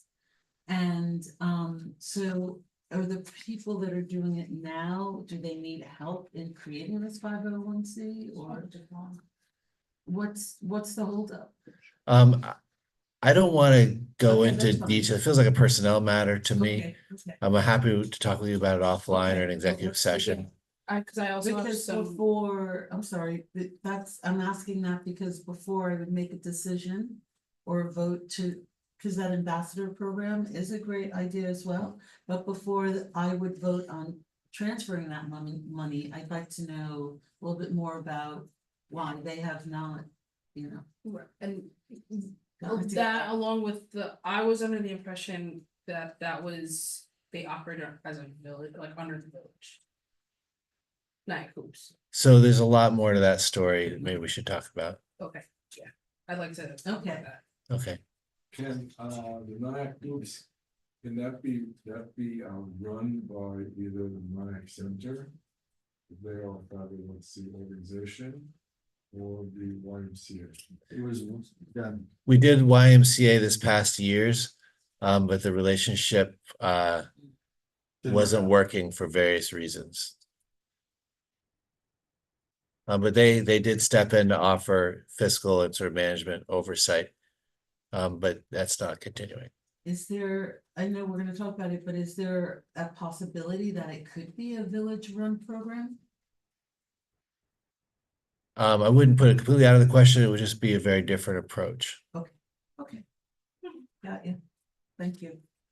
So then I guess I'll bring this up on September 12th again, to see where we can maybe make a decision so that we can use the money that the state has provided to support youth. One last question, if, just say that it wasn't, it just for whatever, it didn't come together for the money to be allocated to the hoops program right now, the money that will be coming in the future behind it, if it was to be resolved, could that money be allocated to that? Yeah, absolutely. And the village board itself could just decide to spend general fund money on whatever program you can reasonably come up with, including the hoops. Okay. So we gotta have an approach to providing that program, which is meet certain standards. Okay. So yeah, so that's an update on that. A couple other items. The sidewalk repair cost share program was launched. We have one completed project on Sickles Avenue, looks beautiful. We have one other applicant in the pipeline coming through. You're welcome to talk it up with your neighbors if you see. Actually, I was looking at your actually the sidewalk on Third Avenue Which one? by your mom's daycare outfit might be a contender. There's a couple of repairs probably needed over there. Oh. So it's just, bring but this chaos into not my to point fingers, but I'm just saying that the funding is available. The application is ready to hand out. So a question, I'm sorry, I don't mean to cut you off at all, but is this also eligible for like condominiums and? No, this is the Single. terms that the board decided on were, Oh, it's that thing, yeah. right, Okay. owner occupied, small, like buildings, basically. Would there be a conflict of interest if, for instance, I applied? I think it's fine. You just have to not vote on it. So, I know, but it's good to know. Yeah, actually, we're not voting on the individual applications, just the overall program. So, Oh, nice. but it's gotta pass the standard of you'd have to comply with this program the same way anybody else would. So that item, wanted to mention, of course, Summer Souls is coming weekend. We're getting ready for that. I hope you all noticed the beautiful newly painted crosswalks on Main Street. The red brick work has been spruced up by the DPW, who's doing a lot of activity around maintenance. The Climate and Sustainability Group is launching a new project. The village has a grant to pay Marcy Denker to do a climate change vulnerability and adaptation plan, which basically we're talking about 5 things: extreme heat, extreme storms, sea level rise, and storm surge. And I may have covered all of them actually. Maybe that was 5. Sorry. Oh, climate change related disease and illness. Just for example, when we had all those wildfires last summer, the sort of respiratory impacts. So the NIC is lucky to have this grant and a group of people working on it.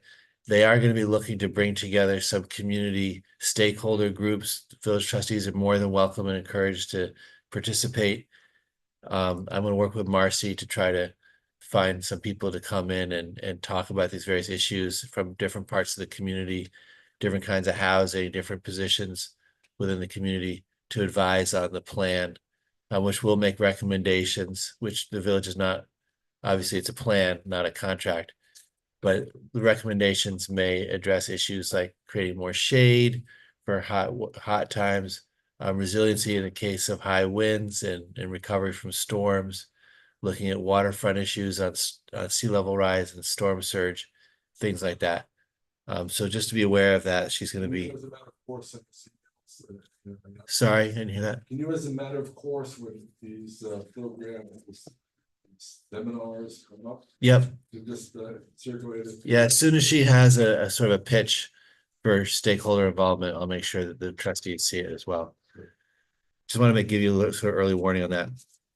Also on sustainability, we've just been, I call it Marcy money. We've been buying things that the village needs from the sustainability external funding through the state. We just got 2 electric vehicle pickup trucks for the water department, replacing the old truck that the meter reader has been driving around. It's a gas guzzler, sort of rattle trap. Of course, we already have an EV for the building department. We just got an electric ride-on lawnmower. So when you see the guys mowing Memorial Park, they're not going to be riding on an electric mower. Chainsaws and weed whackers and other tools, battery powered. We're looking at another $260,000 worth of money available for rooftop solar. And the group, Steve Sia in particular and Marcy, are working on feasibility for the DPW, the Chelsea Firehouse, and the water treatment plant. And we're going to be coming back to the village board with more information about that. But in this, the model basically is the solar station is completely paid for by the grant.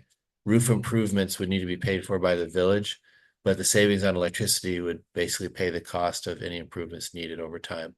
And eventually, we save money on making our own electricity instead of having to buy it from O&R. Did we reach the milestone for the community solar, the signups, in order to get to that next tier of? Honestly, I'm not sure the status of that. I know that the EV car purchase initiative has hit a certain threshold. They're working on the heat pumps one as well. But I'm not exactly sure where I can find out for you. The signups. Yeah, I know what you're talking about, the community solar signups. Yeah, I'll find out for you where they're at with that. So I wanted to mention that. And also, just so you know, the next really big project will basically be making Village Hall a zero emissions building with solar on the roof, with a lot of new insulation, replacing the HVAC with heat pump systems, and essentially making it a smart building. You can still come up to the roof. You may have to fight your way through some solar panels. Oh, we finally discovered the roof and now we're taking it away. No, what is this? You know what? If the solar panels will provide shade while you sit up there. You know what? I'll accept that. I'll take that. They don't amplify like there was a whole thing, the university people would be reflecting array in front of them to get more sun on their body. That's a solar furnace. All right, anything else? Those are the main topics I have wanted to give you a updates on. question. Go The ahead. sidewalks, what about the sidewalks, like that, somebody owns the building, but no one's taking care of it? Like the zombie. The zombie ones, like there's one right there, I mean, I go to Tai Chi every Thursday and I'm gonna probably twist my ankle, I walk in the road. but it is really So in bad shape. as soon as if it's an overgrown brush, I just need to get an And the email with sidewalk the being- address. You know, it's all cracked and everything. I'll do that. I Okay. can send that to you. Is that the one Is there on a way- High and No, it's across from the Baptist church where Ernestine's. Right, where lived there forever. yeah, where Tracy's beauty parlor was, or Stacy's. Well, Tracy's now, but Ernestine back in my day, Yeah. you weren't even born yet, probably. Yeah, we need to, that's a zombie house. The village recently boarded it up. We're putting the cost of that on their tax bill. They are paying their taxes. And the shrubbery's a little out of control. We gotta get back over there And and the take care of it. sidewalk, so they would be responsible for doing their sidewalk as well as the shrubbery. Everybody, Yeah. the building owner is responsible for the sidewalks. Absolutely. We do have a CDBG grant in and plan on doing that section along with a bunch of others in that neighborhood. In our next phase of CDBG funding. So it's likely that a lot of the sidewalks in that neighborhood will get fixed up through that program. When is the next CBD? Is anyone, any coming to Franklin Street? My neighborhood. Nope, not right now. No. Yeah, figures. Is there a way as well, sort of how we did with Nine Cares to some degree, we can have something like printed around, or even if it's posted places, publicly let it, because I don't know how many homeowners actually know about the sidewalk incentive program, and I know that I'm sure, like, you know, folks who are probably not on Facebook or. Is it on our website? Yeah, it's on the website and we promote it on Facebook I'm and social thinking of, media. like, you know, the homebound. Right, folks it's always good who- to have. Yeah, posters and probably paper would stuff. benefit from this. Like, I'm thinking of my grandparents who definitely know about this, 'cause I have absolutely told them, but. You know, they're homebound, they're not really online, or not checking the village website. They're not going to the library like that, those kind of folks, that's more who I was thinking about. All right, so we can make some flyers. Thank you. So I'm not sure if a homebound person is gonna see them, but I was you actually know, thinking like door hangers, really. But, So, but anyway, I'll make you flyers and you can go door to door. I was just. When is the next community development grant community meeting? It won't be for a while. We don't have a schedule for that because it's not really that time of year. Since I've been doing it all these years, I'll volunteer to be on that committee. Okay, good to know, good to know. Any other questions, concerns? Yeah, I have one. And I would. What's the status with the quote unquote constable? Thank you for asking. Yeah, yeah. So But I just want to, these are all questions, by the way, that can be asked any day at any time. And I'm only saying that because you sometimes do things here where we don't need to have none of you need a formal opportunity, because that sometimes comes up like, oh, can we ask Andy about this the next meeting? Well, you can, yes, you can, but you can also ask Andy about this Oh, yeah. I at get any in time, touch with that's them. all. I don't know, that's true. I just as a counterpoint to that though, I do feel like there is oftentimes I don't get a lot of information and. So you don't know what to ask. So I'm right, I don't know what questions Sure. to even ask if I'm not even knowing what's happening. Right. And so I'm coming to meetings and Yeah. I'm hearing it here, so. That's a very It's good, very and I know we fair haven't come and a up with good the, point. we It haven't is. done advisory about the Communication constable in a bit. Yeah. So yes, that's a good question. I don't mean to cut you off on that That's question. That's fine. I was just saying, because I think people sometimes feel constrained that they don't. They wait until the meeting when they get everybody together, but unless it's something that really we have to make sure the public is aware of, we can talk about it and then summarize it here. But go ahead and tell us the good news about the constable. problem not solved yet. That's a good. That's not good. No, it's not good. The constable That's title good. is not available to the village through civil service for reasons that would take a long time to explain. The constable title, i.e. like a police officer type of position. Then we're looking at using the code enforcer, which is under the building department. It's a one possible solution. We have actually 3 people we're talking to right now to see if they might measure up by the civil service, and if it makes sense, and if they're interested, we'll talk with them. We also are looking at private sector solution. I have a meeting tomorrow with a security company to get their ideas about how they might be able to provide that service. So it's still kind of in the process of doing options consideration and sort of seeing which solution seems to be the most appropriate.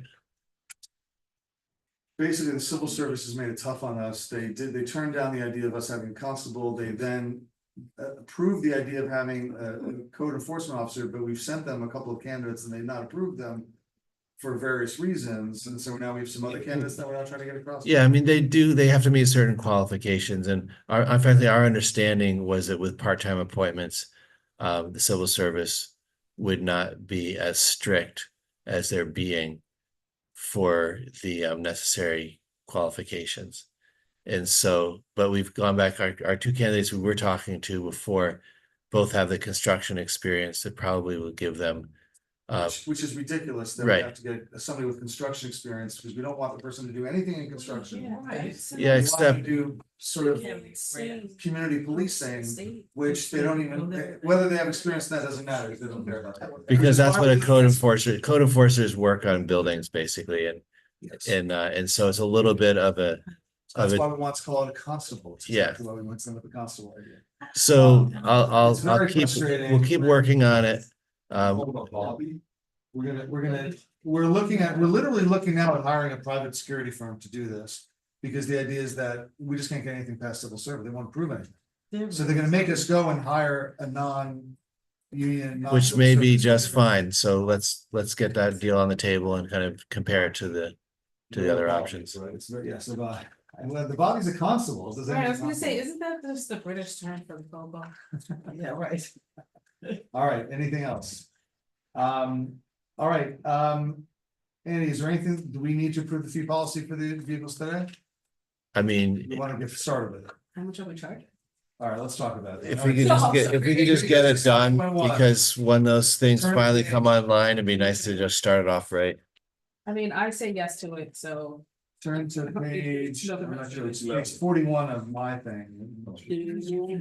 No, it's the actual, within the big packet on page 41 of 71 of the consolidated packet is the memo that has the charging, that they're gonna charge people for using the chart. Okay, so that's. So it's 35 Packet, it's cents per kilowatt. So this is a proposal from Steve Sia, who's thought about this more than anybody else. It's the chargers come with software. You could set the price per kilowatt hour using the software, and you create different classes of users. For example, we're not going to charge our building department to charge their Nissan at it. But we do want to charge the public at large. And this is a fee schedule he put together based on looking around to see what other people are charging and having it be kind of in the zone.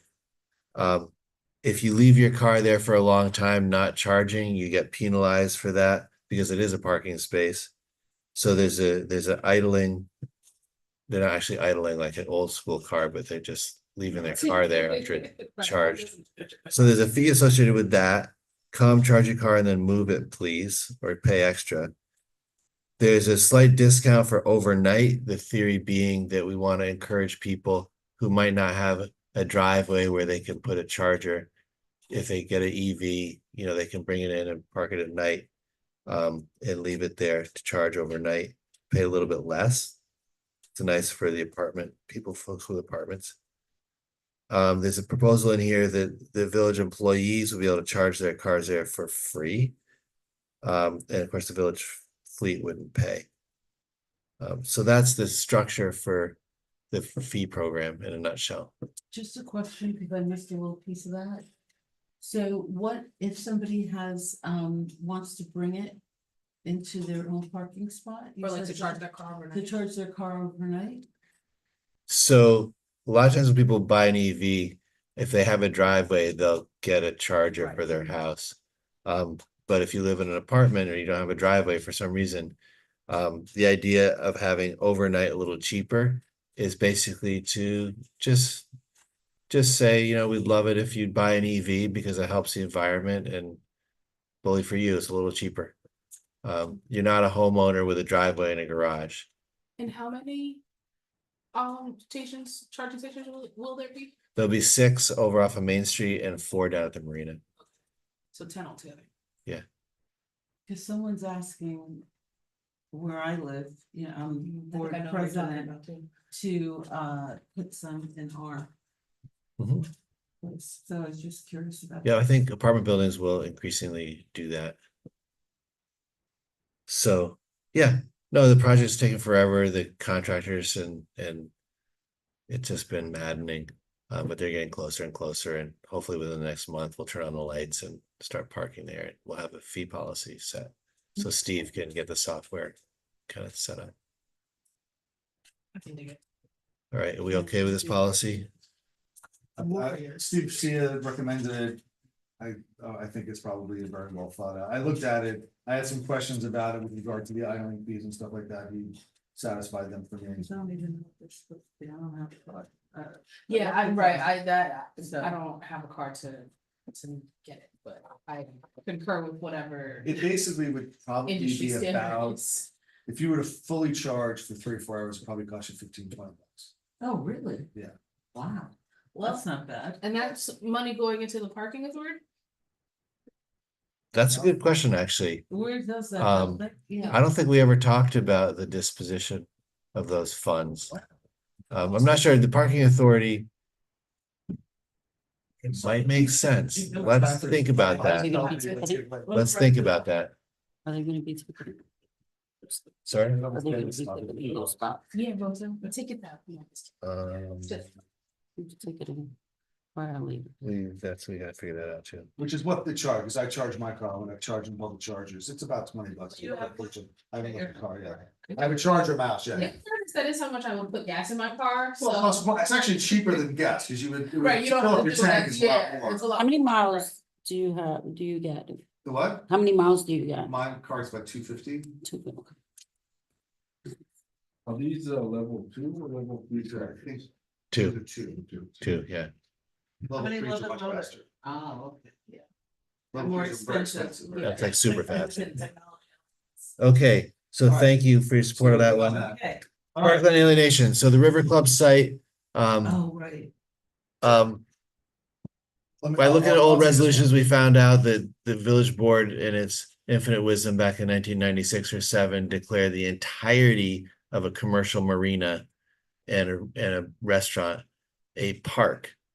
And due to that decision, in order to lease that land for restaurant development, lease or sell, we simply have to get the state to agree to remove that parcel from parkland designation. That's a process that can be done, somewhat laborious, but it's certainly within range. I'm meeting with Senator Weber's staff tomorrow to get them thinking about putting that legislation together for us. And I'm It confident. doesn't, what it does is it basically doesn't change anything about the land, other than the fact that it allows us to lease it. Just the part, it's just the part with the. river Right. club on. So how was it leased beforehand? It was not, The restaurant was there when the village bought the marina, it was pre-existing. and the restaurant paid rent on that facility to the village, which owned The everything. problem is, if we're trying to attract somebody to be able to build on that space, they're not gonna build anything if they don't get a license, if they wanna have a lease. No, I'm fine with that, I mean, it's a small piece of land anyway, and it's. And so yeah. we're a while off from ever. Right. And even once we do it, that doesn't mean we have to lease, it just means we can. It's not- Let me know if you need help with the home rule. Okay, thanks. Appreciate that. What's You're the welcome. situation with regard to the grant? That sounds good. Sounds healthy. Should I put in something in the budget for the air conditioning maintenance? Probably should. Oh, my gosh. The bulkheads. what's the, Yeah, I mean, I'm looking grant? around that thing's. We haven't heard back yet. We submitted a CFA for about $500,000 to fix the bulkheads. And it's still outstanding. They haven't made the decision yet. Somebody mentioned Been here that 8 years. after the Gonna have bulkheads some are iron. replaced. Just to make a platform there. Plywood platform. It's a fire. And use that for heat trucks and diving and so forth. Until you decide what to do with it going further down the road. Is the If we comparative. get the bulkhead fixed. Right, I was gonna say, yeah, did the bulkhead get No, we haven't fixed? got it Oh, fixed. yeah. 'cause I was- Well, once we get it fixed, I think it would be a good idea to make, even if we just put picnic tables up there, it'd be nice to use the space. Take down the fence, let people in there. Also, would it be a bad idea? I'm sure one of our food trucks wouldn't mind having marquee rented like Yeah, space. yeah. that it's all theirs to kind of use. I don't know, just things to explore. Get some money until you get real money. I think it's, okay. Item number 3, downtown revitalization initiative. It's due, the state finally released that grant. It's due end of October instead of end of September this year, so we have a little extra time. Which one, sorry? The DRI. And I'm ready to start organizing a committee. Going on the same group as last year, unless the board wants to switch it up a little bit. Please let me know. And It's on the video again. I know, well, not now, obviously, like we can. yeah, I'll send you the DRI application is on the village website. I'll send you a link to it. Oh, and it has every, oh, then I can. So it's got all the members Yeah. listed and everything. I'll find it, don't worry about it. That's great. That's great. Yep, I'll send it around. All right, we're up to communications. Yay, I'll say yes to all of this. Good on, Angus. None of these are resolutions. These are all just requests. Yeah. These are requests, some of them are time sensitive, like Shall gotta be at the wedding. What's this? For 10.2, you gotta be at the wedding. I don't have to do the wedding, it's just that they're not asking me to appreciate it. I feel like those are the Be there, rules, those I have are to the be rules present? for perfect approval.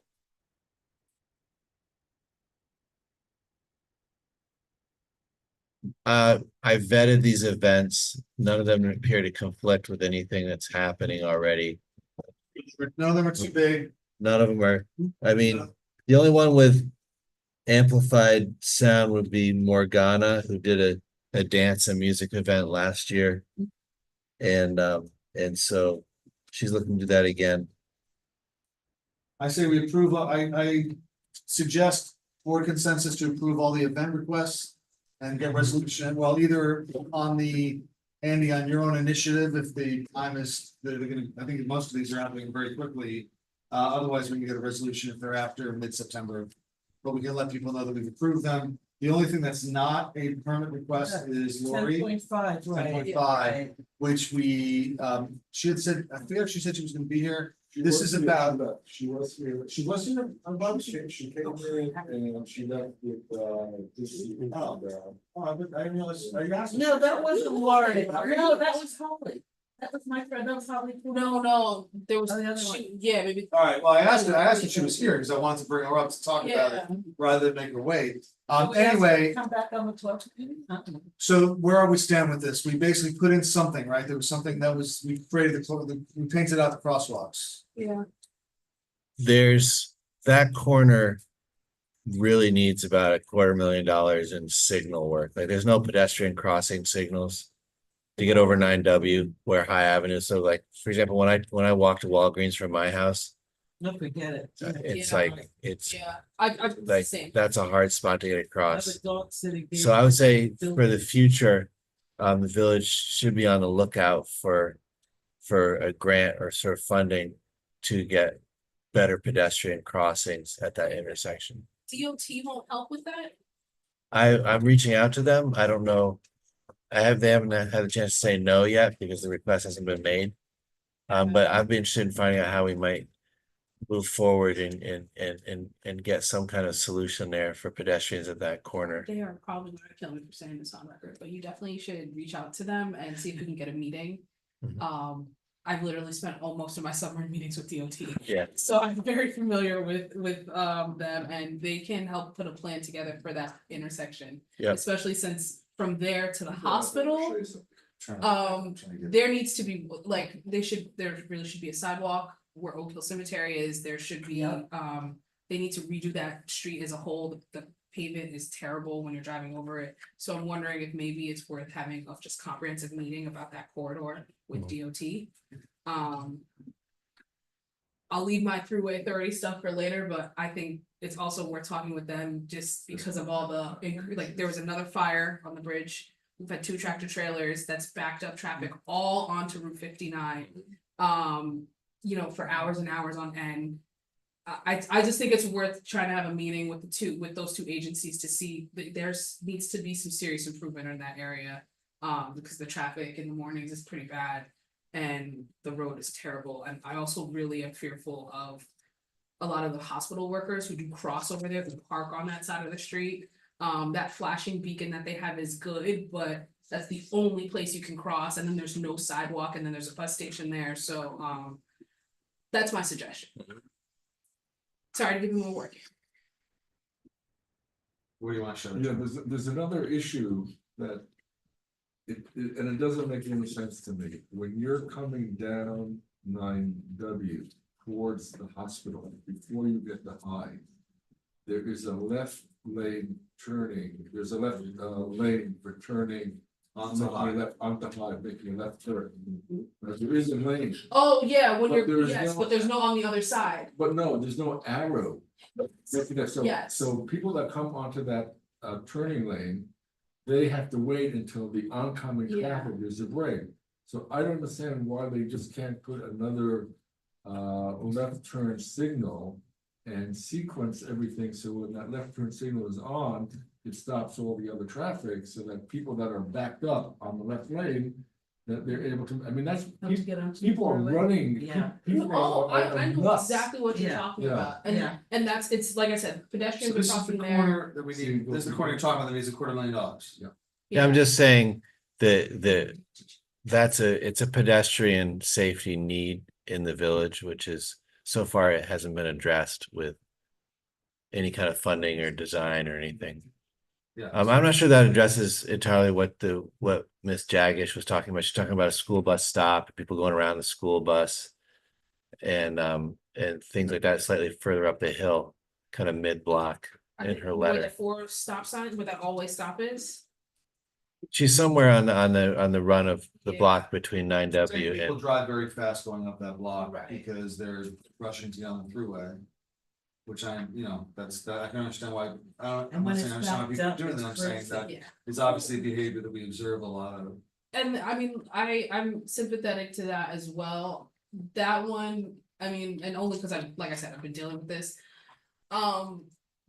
The buses, there's plenty of programs where we can have bus cameras to catch. actually, speed. the buses have very, very good enforcement. Do they have very good Yeah, enforcement? you Okay, cannot, you stop, cannot okay. go past a bus. Yeah. It will take a picture of your car and send you a ticket. Right, okay, yeah, that's okay, good. No, I'm Yeah. glad that's happening because I know. I that speak from there's, experience. Wow, Oh, my lord. crazy. Kind of like Joe making that left Like into the to- pizza. Everybody does, but I got caught. I don't do that. That's terrible. Follow the rules, guys. No, so, but it's horrifying that people go around a bus with a stop sign coming out. No. And I know that people get tickets sent to them from that. There's literally a Okay, camera on the good. bus. There's the programs are all out there and the state is really interested in doing all of the stuff around pedestrian safety, kids getting to schools, stopping people from driving like maniacs, like all of that. Which is great. So, I mean, those are also things I'm sure DOT can help Yeah. sort of direct you I'll to. note also, there's kind of a built-in reverse speed hump there. If you're coming up high Mhm. too fast over 9W, your front bumper is gonna hit the ground. So, there's traffic calming kind of de facto coming through there. From the grade of the road is de facto. I mean, But they only find out Does about nature it define when they go over it. Well, you Yeah, learn, second you time, learn, they learn. you learn. After they do a Dukes of Hazzard ride of. well, I'll say this much, Knife Library has defensive driving course, everyone should go and take it, you'll get some money off your insurance. All right. You clearly need it. Okay, that was we basically said okay to all the Yep. events. Right. I think we're gonna keep up with this discussion of the pedestrian safety on High Avenue and we can let her know we discussed it and that there's some things that we just have to go to the state with from the Department of Transportation. We already had public comments on any topic, but Jack wants to say anything, he can jump in. He doesn't, all right. Do we have an executive session? We have no need for executive session, so I will quite happily entertain. I'll do a dance and a jig for a motion. Well, to- no, to- I want Memory. to say that. Don't forget in memory of. Right. Yeah. I will get serious then. I'd like to adjourn this meeting. Can I get a motion to adjourn the meeting in the, is it Trudy? Yes. Trudy. In the memory of Trudy Finer, a longtime Nyack resident who passed away recently. And store owner. And store owner of Squash Squash Blossom over on Bird Street. Mhm. So So we moved. adjourn the meeting in her Second. honor. Let's all second that, or everybody who's allowed to second it. We'll second it in her honor. All in favor? Aye. Motion adjourned in her honor. Thank you all for your attention tonight. And thank you for reminding me of that. I needed to forget that. I felt that. Wait a minute.